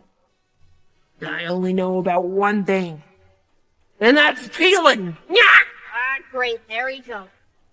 Oh, jeez. Okay, all right, we're leaving! Paul starts booking it to the door they came in through, the Peeler right on his tail, stabbing at his ankles. No one else is doing or saying anything, they're just watching. Paul makes it back to the previous room, and the Peeler slinks into the shadows. With Paul in the other room and Tholomew and Zoot unable to speak Goblin, Tholomew is left trying to communicate through improvised sign language, pointing at the door and blowing kisses at the goblins to signal peace. Zoot tries to slip around the goblins in the meantime, as communication is clearly not working and the goblins are only getting more aggressive, but they bump into an invisible force they can't see, alerting the goblins, who are now initiating combat. Zoot decides to keep running to the door as Tholomew bangs on their drums, sending sound shockwaves at the attacking goblins. Gob, Glob, and Gobble are all sent flying off the edge of the platform, falling to their deaths. Gobblegob, in a fit of rage after losing his friends, lunges at Tholomew but misses completely, sending himself off the edge of the platform too. The Peeler emerges from the shadows to lunge lunge at Tholomew, who is taking up Loyal, but Paul jumps in just in time, clashing blades with him. As everyone is distracted, Zoot gets to the door, peeking in to see an entirely golden room with a small golden rod shaped like a tree branch floating at the center. The branch shifts between valuable materials, at one moment being made of gold, then emerald, and ruby. Gobblegob, the goblin that accidentally dove off the side of the platform, sprints back up the stairs and attempts to tackle Tholomew off the platform, but accidentally leaps over him and plummets once again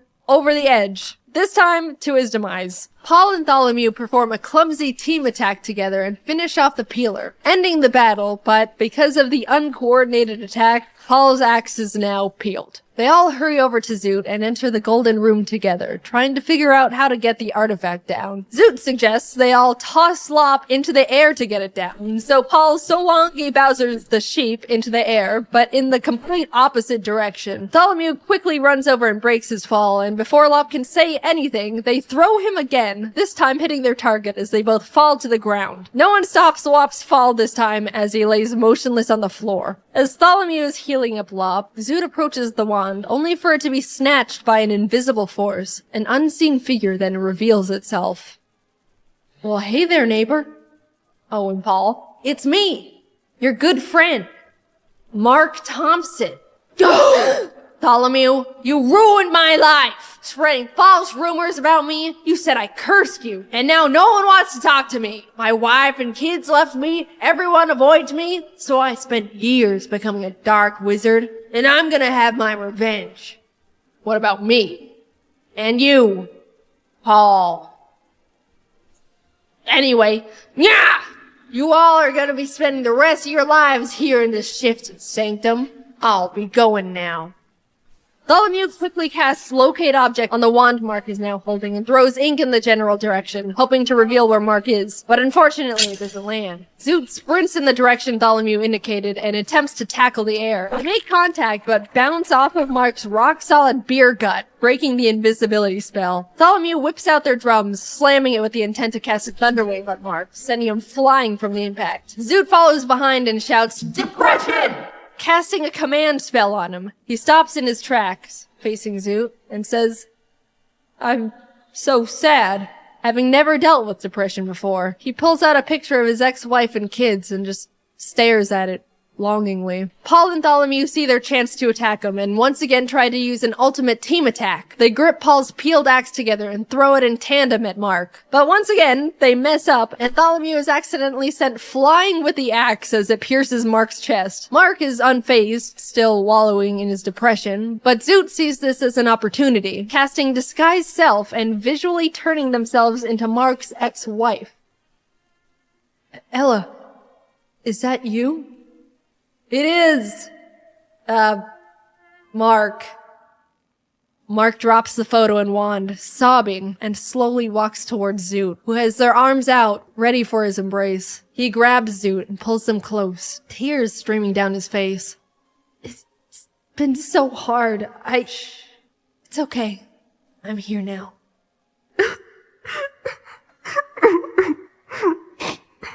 Zoot pulls back, just a bit, just to look into Mark's eyes, which are sparkling with tears, and proceeds to acid blast him point blank from the mouth.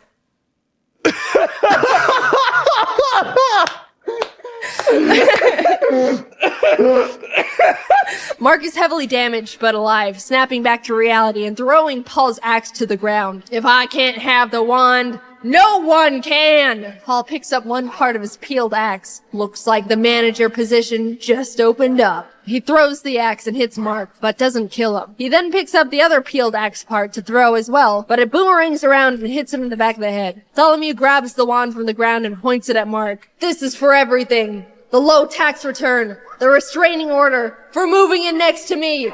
You're my personal hell! Ah! Mark turns to Paul while being zapped by the wand. Would you still let me be your manager, even if I was a...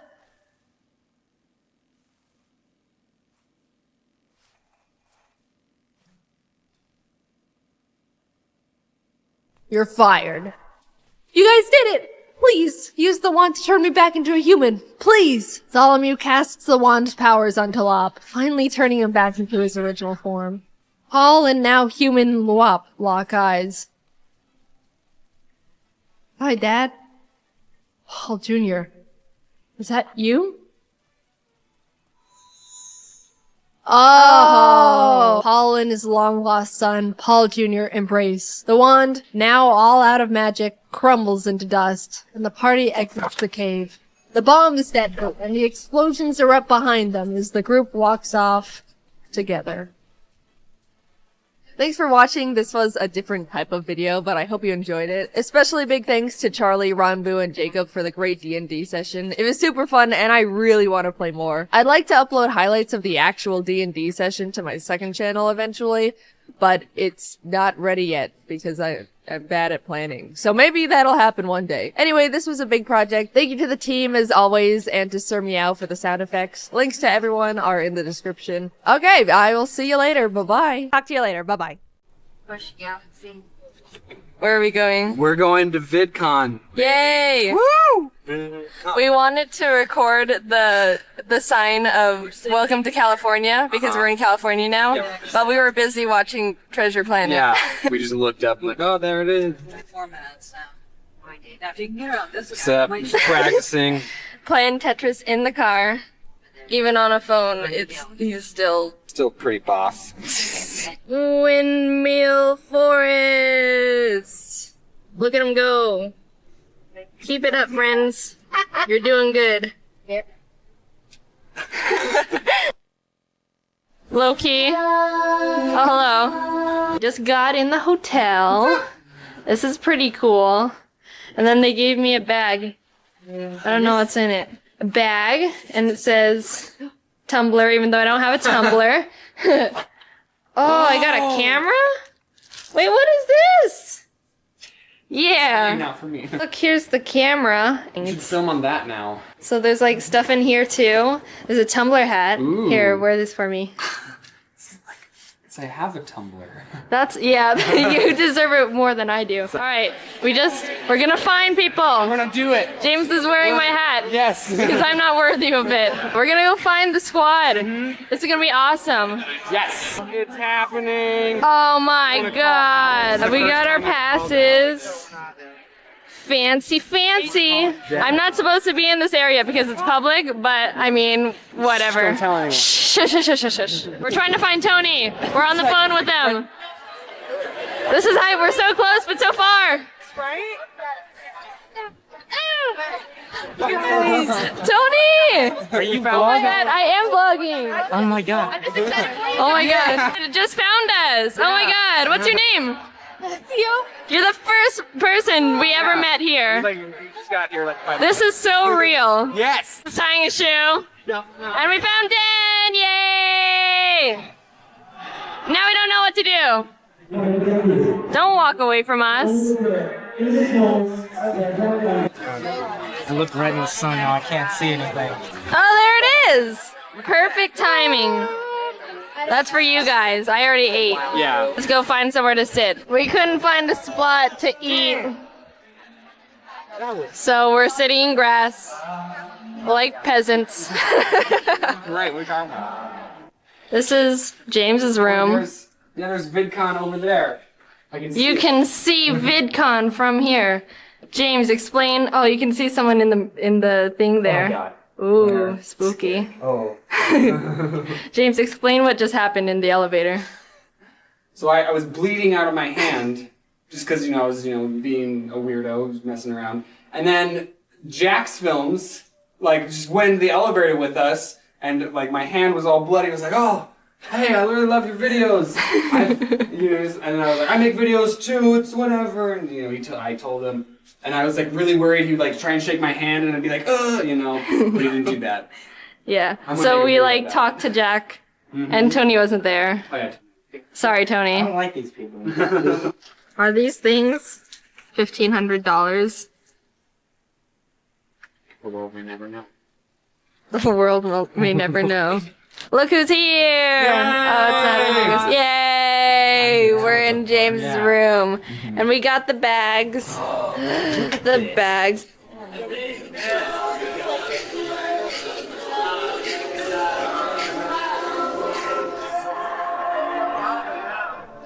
just talked to the people and now he's gonna juggle with them. It's crazy. I wish I was Alex. I wish I knew how to juggle. His name is Alex too. Wow!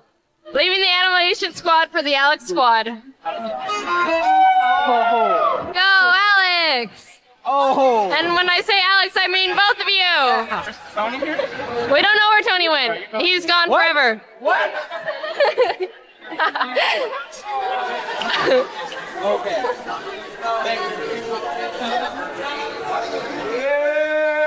Woo!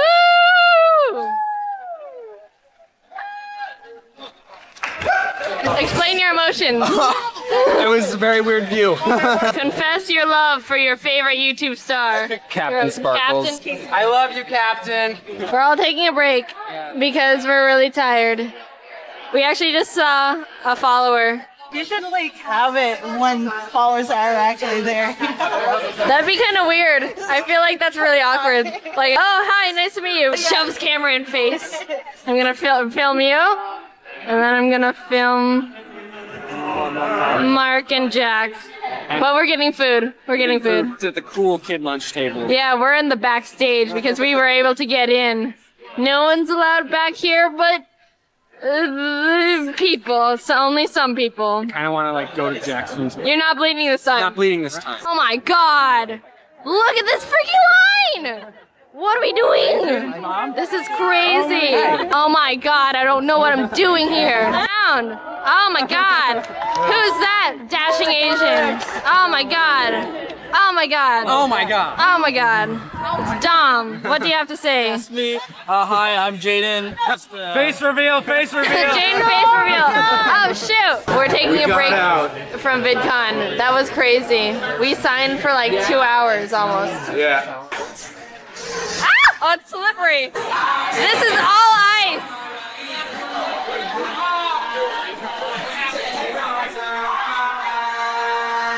Oh, there you go. Yay. See him?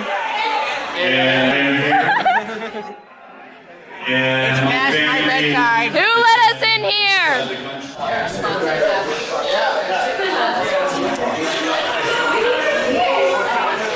I play a bean game, but no one knows how to play except Alex. Yeah. He's trying to explain, but no one understands. Tony's been boozled. Bean boozled. Double bean boozled. Yeah. Yeah, Tony's got the fizzy drink bean and the blue bean that he traded. And it was a bad trade. You have a apparently. Maybe. No, you're proud of your what? my deck. Yeah, we're still playing, and I kind of get it now. But look at all my wax beans. Thanks. I'm the wax bean master. Okay, my turn. Boom. We just walked into all the meet and greets because we have good passes. James is on the hunt for Captain Sparkles. He's having a meet and greet sign thing right now. I don't know who. I don't know which number. We don't know where it is. Like we just walked in and people let us. Hey. Oh, hi. Oh, hello. We're gonna find Captain Sparkles. One of these days. You probably might have even walked past him. Yeah, we actually haven't been paying attention. We'll find him. The hunt is on. There he is. And where is Cool Cat? There he is. He's right there. Oh, we also stole some Sharpies. We didn't mean to. We didn't know it was his. So we're waiting. Yeah, still waiting. Still waiting for Captain Sparkles. While we waited, we built this nice tower. Hope to it. Yeah, we hope he likes it. It comes out soon too. Yeah, we've been waiting for a while. I hope because James is being nice. We literally have the passes to go up and cut everyone in line, but we have morals. But like it would also be awkward to like everyone in the back of the line too.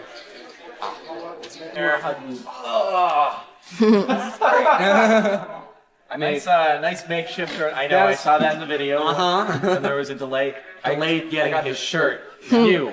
He works for Maker. It wasn't me. This one we don't even have this one. This is I need to see those sunglasses.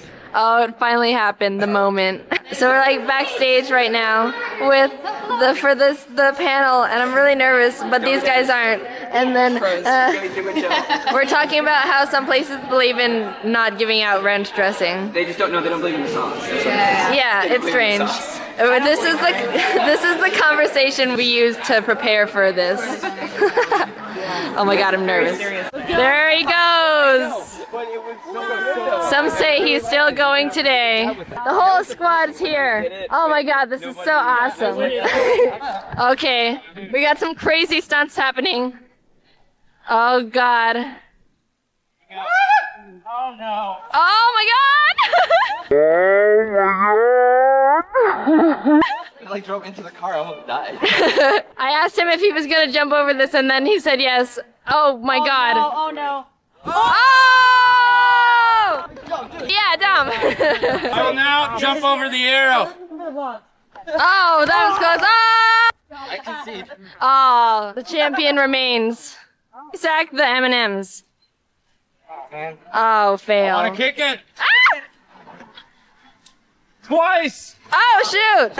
Look what's happening here. This guy with 2 million. What do you have to say? Student becomes the teacher. Oh my god. The lowest point of Dom's life. Is it good? It's great. That is the best shoe tie I've ever felt. 10 out of 10. I actually want him to redo the other one. Look who we just ran into. Oh my gosh. It's so good to finally. I never even like met them before. And then like, oh my gosh. It's like, oh my gosh. Oh, it's so awesome. Almost 2 years working with you guys. We finally got to meet at VidCon. I know. Oh my gosh. Awesome. Yay. We're about to go to Disney. Yay. We're eating food. Oh, I thought you were gonna give me a. Yeah. James is on his, what, 4th orange juice? I paid $6 for this OJ. He's getting his money's worth out of orange juice.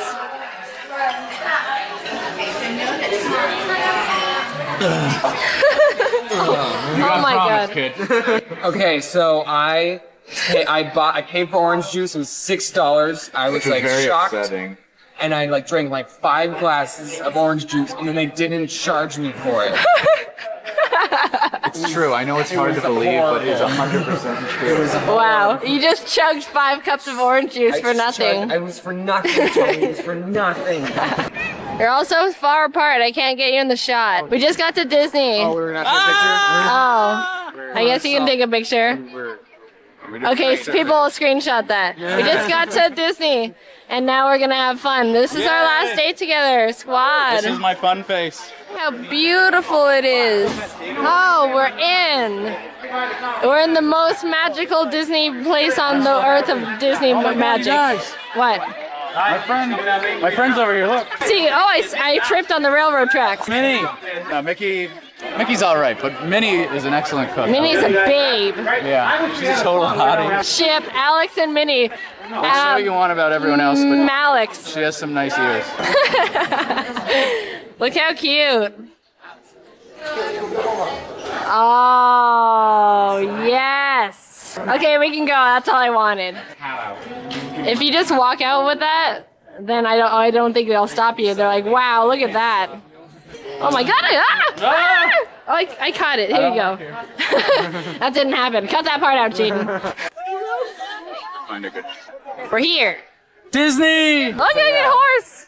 No, we're looking at. No, I'm zooming in on the horse. Hold on. Film me getting on the horse. Film you without permission. Film you getting on the horse. Film you stealing a horse at Disneyland. I would die. So much fun. Oh, it's so much fun. Oh my god. Oh my god. Alex is filming. Oh my god, behind the scenes. Oh my god, Disney. Behind the scenes of behind the scenes. Oh shoot. Bwah. Vlogception. Bwah. We just learned some secrets about Jaiden. Yeah, we're gonna get on It's a Small World, and the only reason we're going is because when I was little, I cried on the entire thing because I was scared of the dolls, so we're just gonna see if I cry again. He thinks, well, we got a bet here. Yeah, I think. Oh yeah. He thinks she's gonna cry. Put in the comments, hashtag is Jaiden gonna cry on, I don't know, it's a long hashtag. James are gonna cry together. Oh my god, it's happening. Jaiden gonna cry? I feel it building up. Oh no! Memories just coming back. The flashbacks are happening already. We just got off the ride. I have frozen stuff. I only cried a little bit. She didn't cry. I told you guys. I believed in her. Whoever thought I would cry. All the haters. You all owe me $5. Ha! Yay! So we're at the Cheesecake Factory. Alex left. Aw. It's just the three amigos. Cookie dough. Cookie dough. Cheesecake. Get it? Yes. Ready for this. They have not been to the Cheesecake Factory Oh before. yeah, neither of us. Never been here. Yeah. And this is their first experience of having. yeah.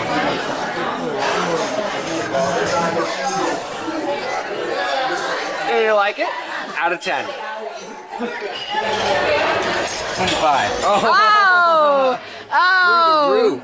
It's kind of blurry. Oh. It tastes like cookie dough though. Like. Yeah. Now you're gonna narrate. Is it good? Like cookie dough with like chocolate chips in it. Yeah. That's kind of what it is. But it's still good, right? Yeah, this is good. Yay! Who doesn't like cookie dough? So I'm editing the vlog for the VidCon trip. Right now you can see that like I have it all. Yeah. I didn't script this. I that's a bad habit I'm starting to have. I'm not scripting anything until it's turning out crappy. I realized I forgot to record a proper outro. It kind of just ends on the cheesecake, and that's not really a satisfying ending. So I just want to say goodbye. This is the end of the video, and I want to say thank you to everyone. This trip was mind-blowing. Going in, I didn't know what to expect, but whatever I was expecting, it really surpassed anything I could have ever dreamt of. And I'm really thankful for you guys. I'm forever indebted to you. Like, you guys are like, oh, thank you for making videos, and you make me smile so much, and you're such an inspiration. But I mean, you guys are really the ones that are helping me. So thank you so much. This trip was surpassed anything I could have ever dreamt of. I mean, this was incredible. I never thought I would ever get to this point in anything in my entire life. You guys make me feel the happiest I've ever been. So thank you for watching. I honestly love all of you. And yeah, see you next VidCon, I guess. Woohoo! Bye. Let's start off being honest right off the bat. I have no idea what this video is. I just had a random idea in my head. What if I tried to make a video that has literally no point to it? So here we are. Over the course of like a month or two, I started jotting down some of the random things that have crossed my brain and stuff along that line. Not the kind that are philosophical or have a deeper meaning, just the stupid ones. This video might change the way you view me as a person. Whatever, I don't care. Let's get started. I was going through my phone contacts the other week, and I was like, you know what? I want to get rid of the people I don't really need to have in here. Some contact spring cleaning. So I started deleting people I've never talked to, and the further in I got, the more I was thinking, who are these people? Where'd they even come from? Jacob Acorn? I've never met a Jacob Acorn before, the frick? And then there'd be people where I only added their first name. Ashley, I'm assuming Newberry? Yeah, delete. I don't talk to her. Oh, wait, wrong Ashley.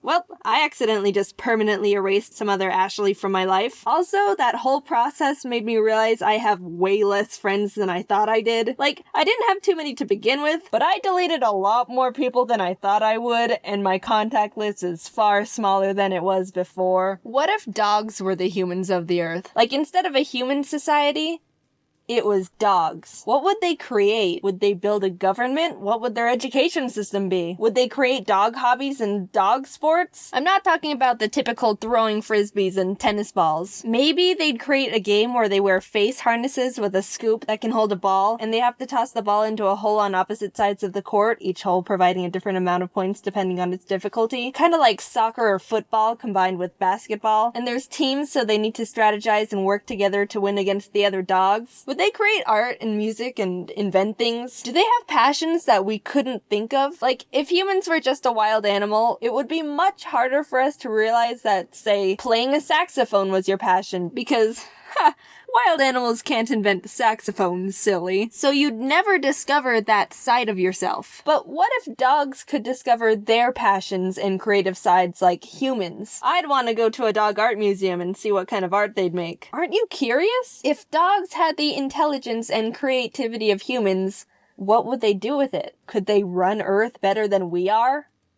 In a weird way, I'd kinda hope so. In horror movies, why is it always the piano that's the haunted, pretentious, scary instrument? I've seen the scenarios where pianos play themselves, the keys are smashed down to make a really ugly sound, maybe the occasional lid will slam down and kill someone. Is it because people see them as elegant yet ominous at the same time, setting up a good atmosphere? I want to watch a horror movie where instead of walking into a big empty room with a haunted grand piano in the center, a character walks into a big empty room and sees a ghost playing.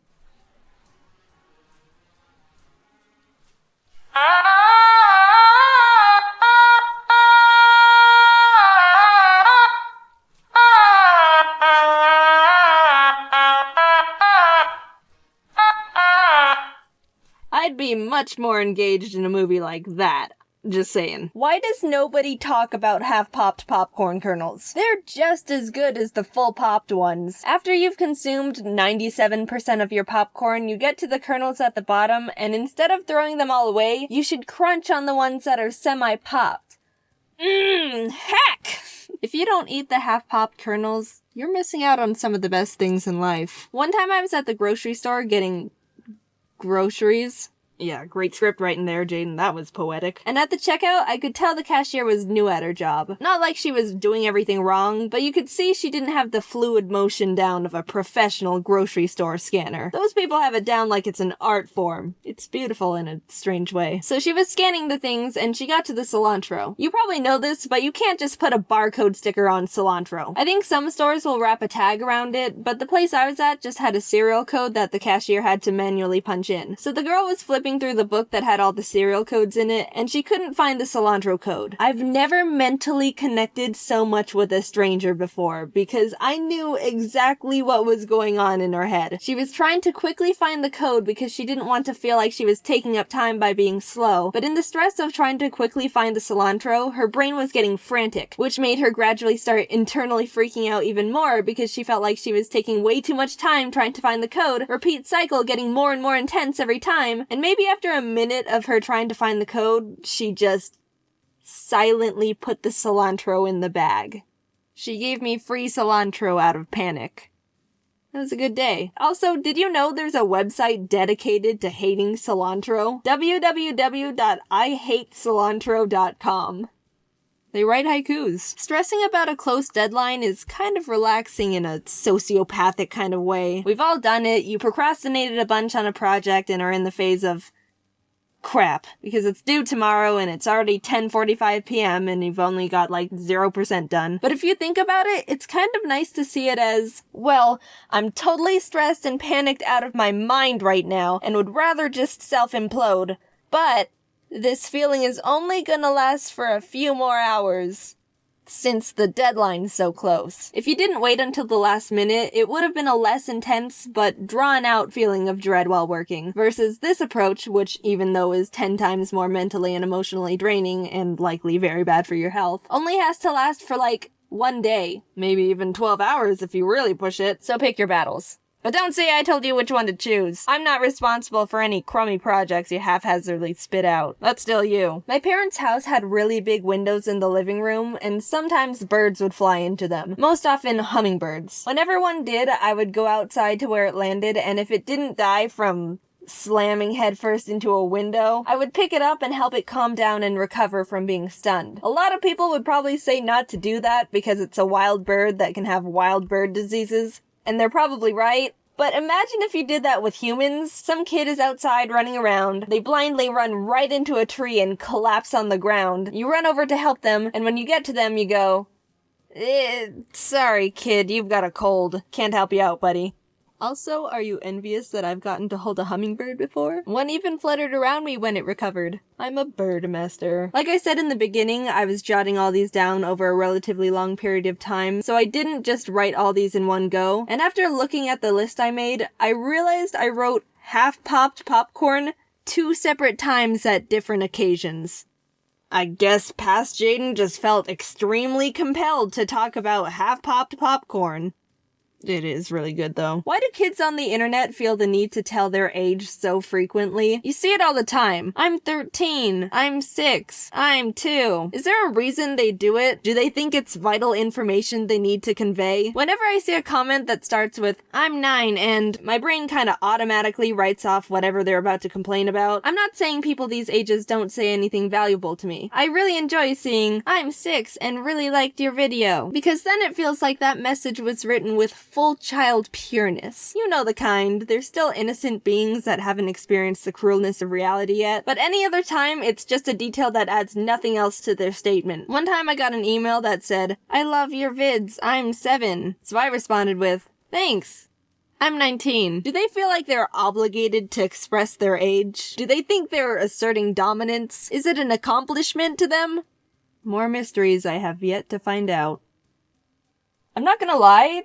I won't lie, this is definitely... No, this video was really fun to make. It was so different and experimental and all over the place.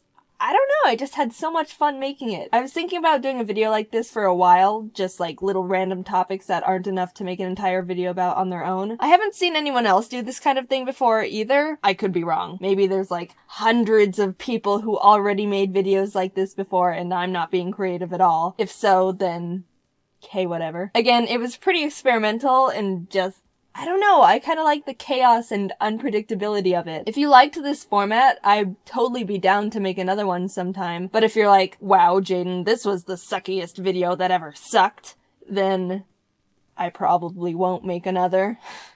That wouldn't be a smart move on my part. Well, I had fun. And that's all that matters. Also, see you at VidCon.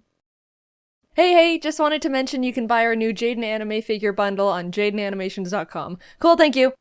Game shows. People's favorite way to fantasize about how to win a lot of money and look really cool in front of the entire country. Everyone has sat down in front of a good old Deal or No Deal and watched the middle-aged white people pick the obvious wrong cases while Howie Mandel just smiles. And if you were on that show, you could do so much better because lucky case number 24 has never let you down. Well, today I'm gonna live that fantasy and prove how easy it is to actually win money on game shows. With my friends Jordan and Kelsey, we're gonna simulate 3 of America's favorite game shows and see how much money we can collectively win. Let's see how hypothetically rich we could have gotten. The first game we tried was Family Feud. 90% of you guys know Family Feud, and I see you, but for the ones who don't, the show asks 100 random people survey questions, and you have to guess what their most common answers are to get points. I thought this was gonna be easy. Steve Harvey sets you up with a dirty question, you scream naked grandma, and then they give you money. But the moment this poser of a host walked out, I knew I was out of my element. Ari Tofu family up against the Ari Tofus. Let's play family. That's not Steve Harvey. The game lets you build your family, and I was just gonna make me and my 2 birds, Ari and Tofu, and randomize the last 2 members. Looking back, I probably should have just made Jordan and Kelsey because they were right there. But somehow the game randomized to Walter White, so we just kind of went with it. You can see them, like, the stretching. Walter White! That's Walter White! It's really him! That's good. Look, it's so good. The prompt we were given first was, name a president whose face appears on money, to which we buzzed in Lincoln, and the opposing family, the Hortons, answered Roosevelt. And America must have been thinking the same thing I was, which was, wait, Roosevelt is on money? Because we got the higher score and got to keep guessing more answers. We very confidently punched in Washington, which was first, and then realized we didn't have any more guesses. Obama? After 3 strikes of wrong answers, the Hortons buzzed Hamilton, which is stupid because Alexander Hamilton wasn't even a president to begin with. Everyone who experienced 2015 knows that. Does that mean they steal all the points? No, if Hamilton. Well, like the Alexander. It's time for you to score some points. If I know something, Hamilton is not a president. Like the Graham Bell, Alexander Graham Bell. No. They took all the points. BS. Name a president. Alexander Hamilton. Ding, ding, ding, ding. Here's all the points. America is so dense and uneducated, they are literally pumping wrong answers into Family Feud, and I am suffering because of it. Name a fruit. Hot dog. Going into round 2, we were down just a bit at 0 points to 96, but we swept the next prompt. Something that helps a baby go to sleep. Milk. Round 3, hit the fan again. Something you might lose as you get older. We were on a roll with hair, teeth, memory, hearing, and memory. We got a strike because I said parents, and even though that's literally 100% correct, guaranteed, it wasn't on there. There was one answer left we needed to figure out, and we came up with vision, which we were very confident in, but received another strike. Flabbergasted. How is hearing on there but not vision? We threw out a half-assed walking, got our last strike, and it was given to the Hortons. Strangely enough, they ended up passing. Guess they couldn't think of anything. But you know what the answer was revealed to be? Eyesight. America is so lucky the Hortons passed on answering, because if they answered eyesight and took all our points again after we said vision, it would have started my villain arc. With a strong point lead of 224 to 96, we are now entering a double points round. What's something people alphabetize? Names. Soup.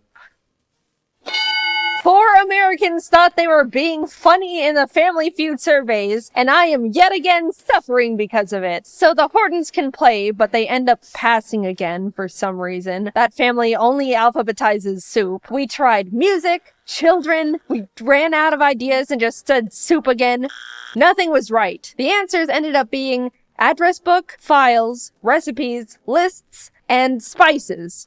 Which spices I beg to differ. There's no way the typical American has curry powder and garam masala in the front. They have salt, pepper, and garlic powder, and everything gets shoved in the back until they die. So now we were on the last round, which was fast money. They give you one last prompt with one answer, and if you guess it, you get the chance to actually win money. Name something that runs on gasoline besides a car. I buzz in with a strong bus, which was incorrect. I'm not wrong though. I see you going to the comments. Google says a bus is a separate vehicle from trucks, cars, vans, lorries, etc. It is not any of them. That's what Google says.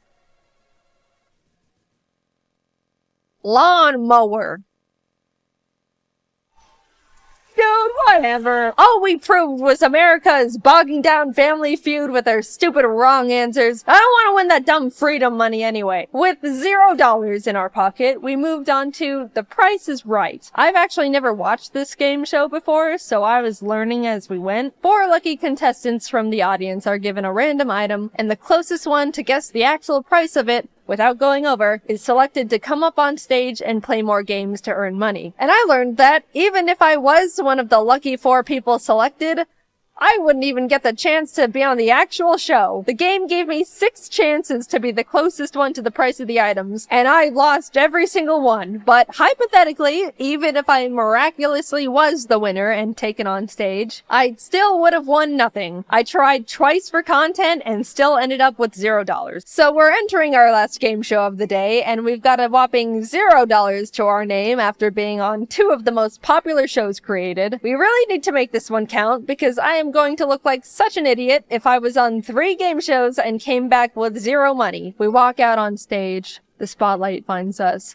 Jeff Foxworthy raises the microphone to his mouth and welcomes us to Are You Smarter Than a 5th Grader? The show where you're given trivia children up to grade 5 are taught. Answer them all correctly and we could be leaving the show with $1 million in our pockets. But fail and you're doomed to know you're not smarter than a literal child who has to raise their hand to go to the bathroom. That's Jeff's favorite line to drop when people lose. He says it all the time. It's like his go-to roast. Every couple of questions, you have to pick a child they have provided to help you out. You're given the chance to either peek at their answer or copy their answer, but you can only do those once. They're like your child lifelines. I picked Jeremy as our first little buddy. I liked his enthusiasm, and he gave us a really good high five. The subject we chose was under 4th grade math, and the question was, how many lines of symmetry are found on the following shape? It showed us a picture of a pentagon, I accidentally thought it was a hexagon at first, which was not my finest moment. And then it glitched and never went away. We couldn't get the pentagon to disappear and literally couldn't read the multiple choice answers. Our thoughts were,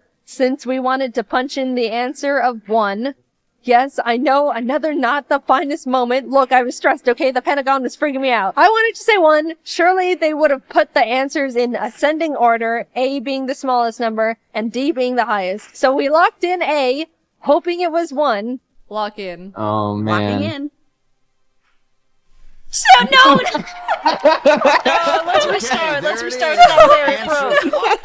First of all, 7 was completely the opposite of what we were trying to say. Second of all, we wouldn't have been right in the first place. And third of all, Jeremy ended up saving our hides. So besides being able to either peek at or copy your student's answer, if you ever get something wrong but the kid gets it right, you get to be saved and are still in the game. Like the rest of the lifelines, it can only be applied once, and Jeremy was here to be our Pentagon-knowing hero. Anyway, we restarted. That attempt, we weren't counting that one because that was just a practice round, and the forever lasting Pentagon wasn't fair. It messed with our heads. But this one's for real now. Attempt 2 started and was going well. We ended up getting to the 6th question without any problems. But of course, as our luck would have it, we were given another glitch question where they gave us an image, and then we can't read the answers. This time the question was from 4th grade social studies. What is the shape of the following landmark? And then it showed us this. I didn't know what it was called, but Kelsey was sure it was the obelisk, and we could barely see that as answer C. Even though we were 99% sure we should just lock in C, I wanted to play it safe and copy our chosen student Alicia's answer. So we copied her, and Jeff Foxworthy revealed the correct answer, which was C, obelisk. Jordan, Kelsey, and I all celebrated because we were right, but in a very unfortunate turn of events, it was revealed that Alicia punched her answer in as B, pyramid.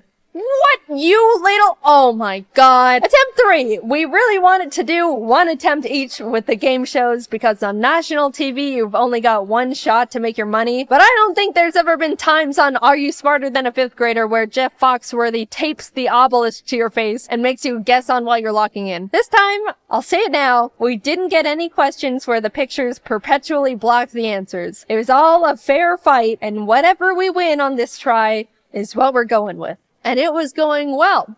Really well, in fact. 3rd grade animal science. Which of the following animals has 8 arms? Ha! Octopus. I knew that one. 3rd grade music. A symbol that represents the duration and pitch is also known as what? Musical note. Then we got stuck on 5th grade measurements. 9 meters is how many yards? I don't know that. I am an unfortunate slave to the imperial system. So we decided to copy Juliet's answer, which was 9.8. She was right. We got to move on, even passing the $25,000 benchmark question. That means if we end up flunking out from this point on, we still get to leave with $25K. Solid, but we're going for that million. By the way, I had no idea you could win that much money on this show. They could ask you, what's this? And then you say the color wheel, and then you can walk out with $300,000. That's absolutely bonkers. Anyway, we were getting far. Really far. 50,000, 100,000, 175,000, 300,000. We were still in it. The $500,000 question arrived. 4th grade inventors. Which inventors' improvements to the steam engine were instrumental in starting the Industrial Revolution? We didn't know. None of the choices seemed right, as in, we didn't know who any of them were besides Benjamin Franklin, and I don't think he did that. After a lot of back and forth, we decided to guess on Robert Fulton, which was the wrong answer. We were out. But then we realized we still had hope. We hadn't been saved yet. If the student we chose during this round got it right, we can still keep going. Jordan, Kelsey, and I looked to our side to realize Alicia. The girl who thought this was a pyramid. We're doomed. We had no more child lifelines left. Where was Jeremy when we needed him? She reveals her answer. James Watt. She was right! We were saved! You were just saved by someone who needs to raise their hand to go to the bathroom. Jeff, we made it. We got to the $1 million question. Apparently, they tell you what the subject is gonna be, and if you don't want to take it, you can still walk away with $500,000, which is very generous. But the catch is, it's not multiple choice. You have to submit your answer yourself. Which, being real, if I was really on this show, I would just be like, alright, cool, see ya, and settle on the $500,000. Are you kidding me? That's $500,000. I've proven enough here. I'm going home now. But for the sake of the video, we went all in. The subject was Earth Science. And the question was, what do you call the process of heating water into steam and then cooling it to purify it? To which I was like, I don't know. But miraculously, Jordan knew it. I might know this. Fucking, Oh my god, I don't know this. That's distillation.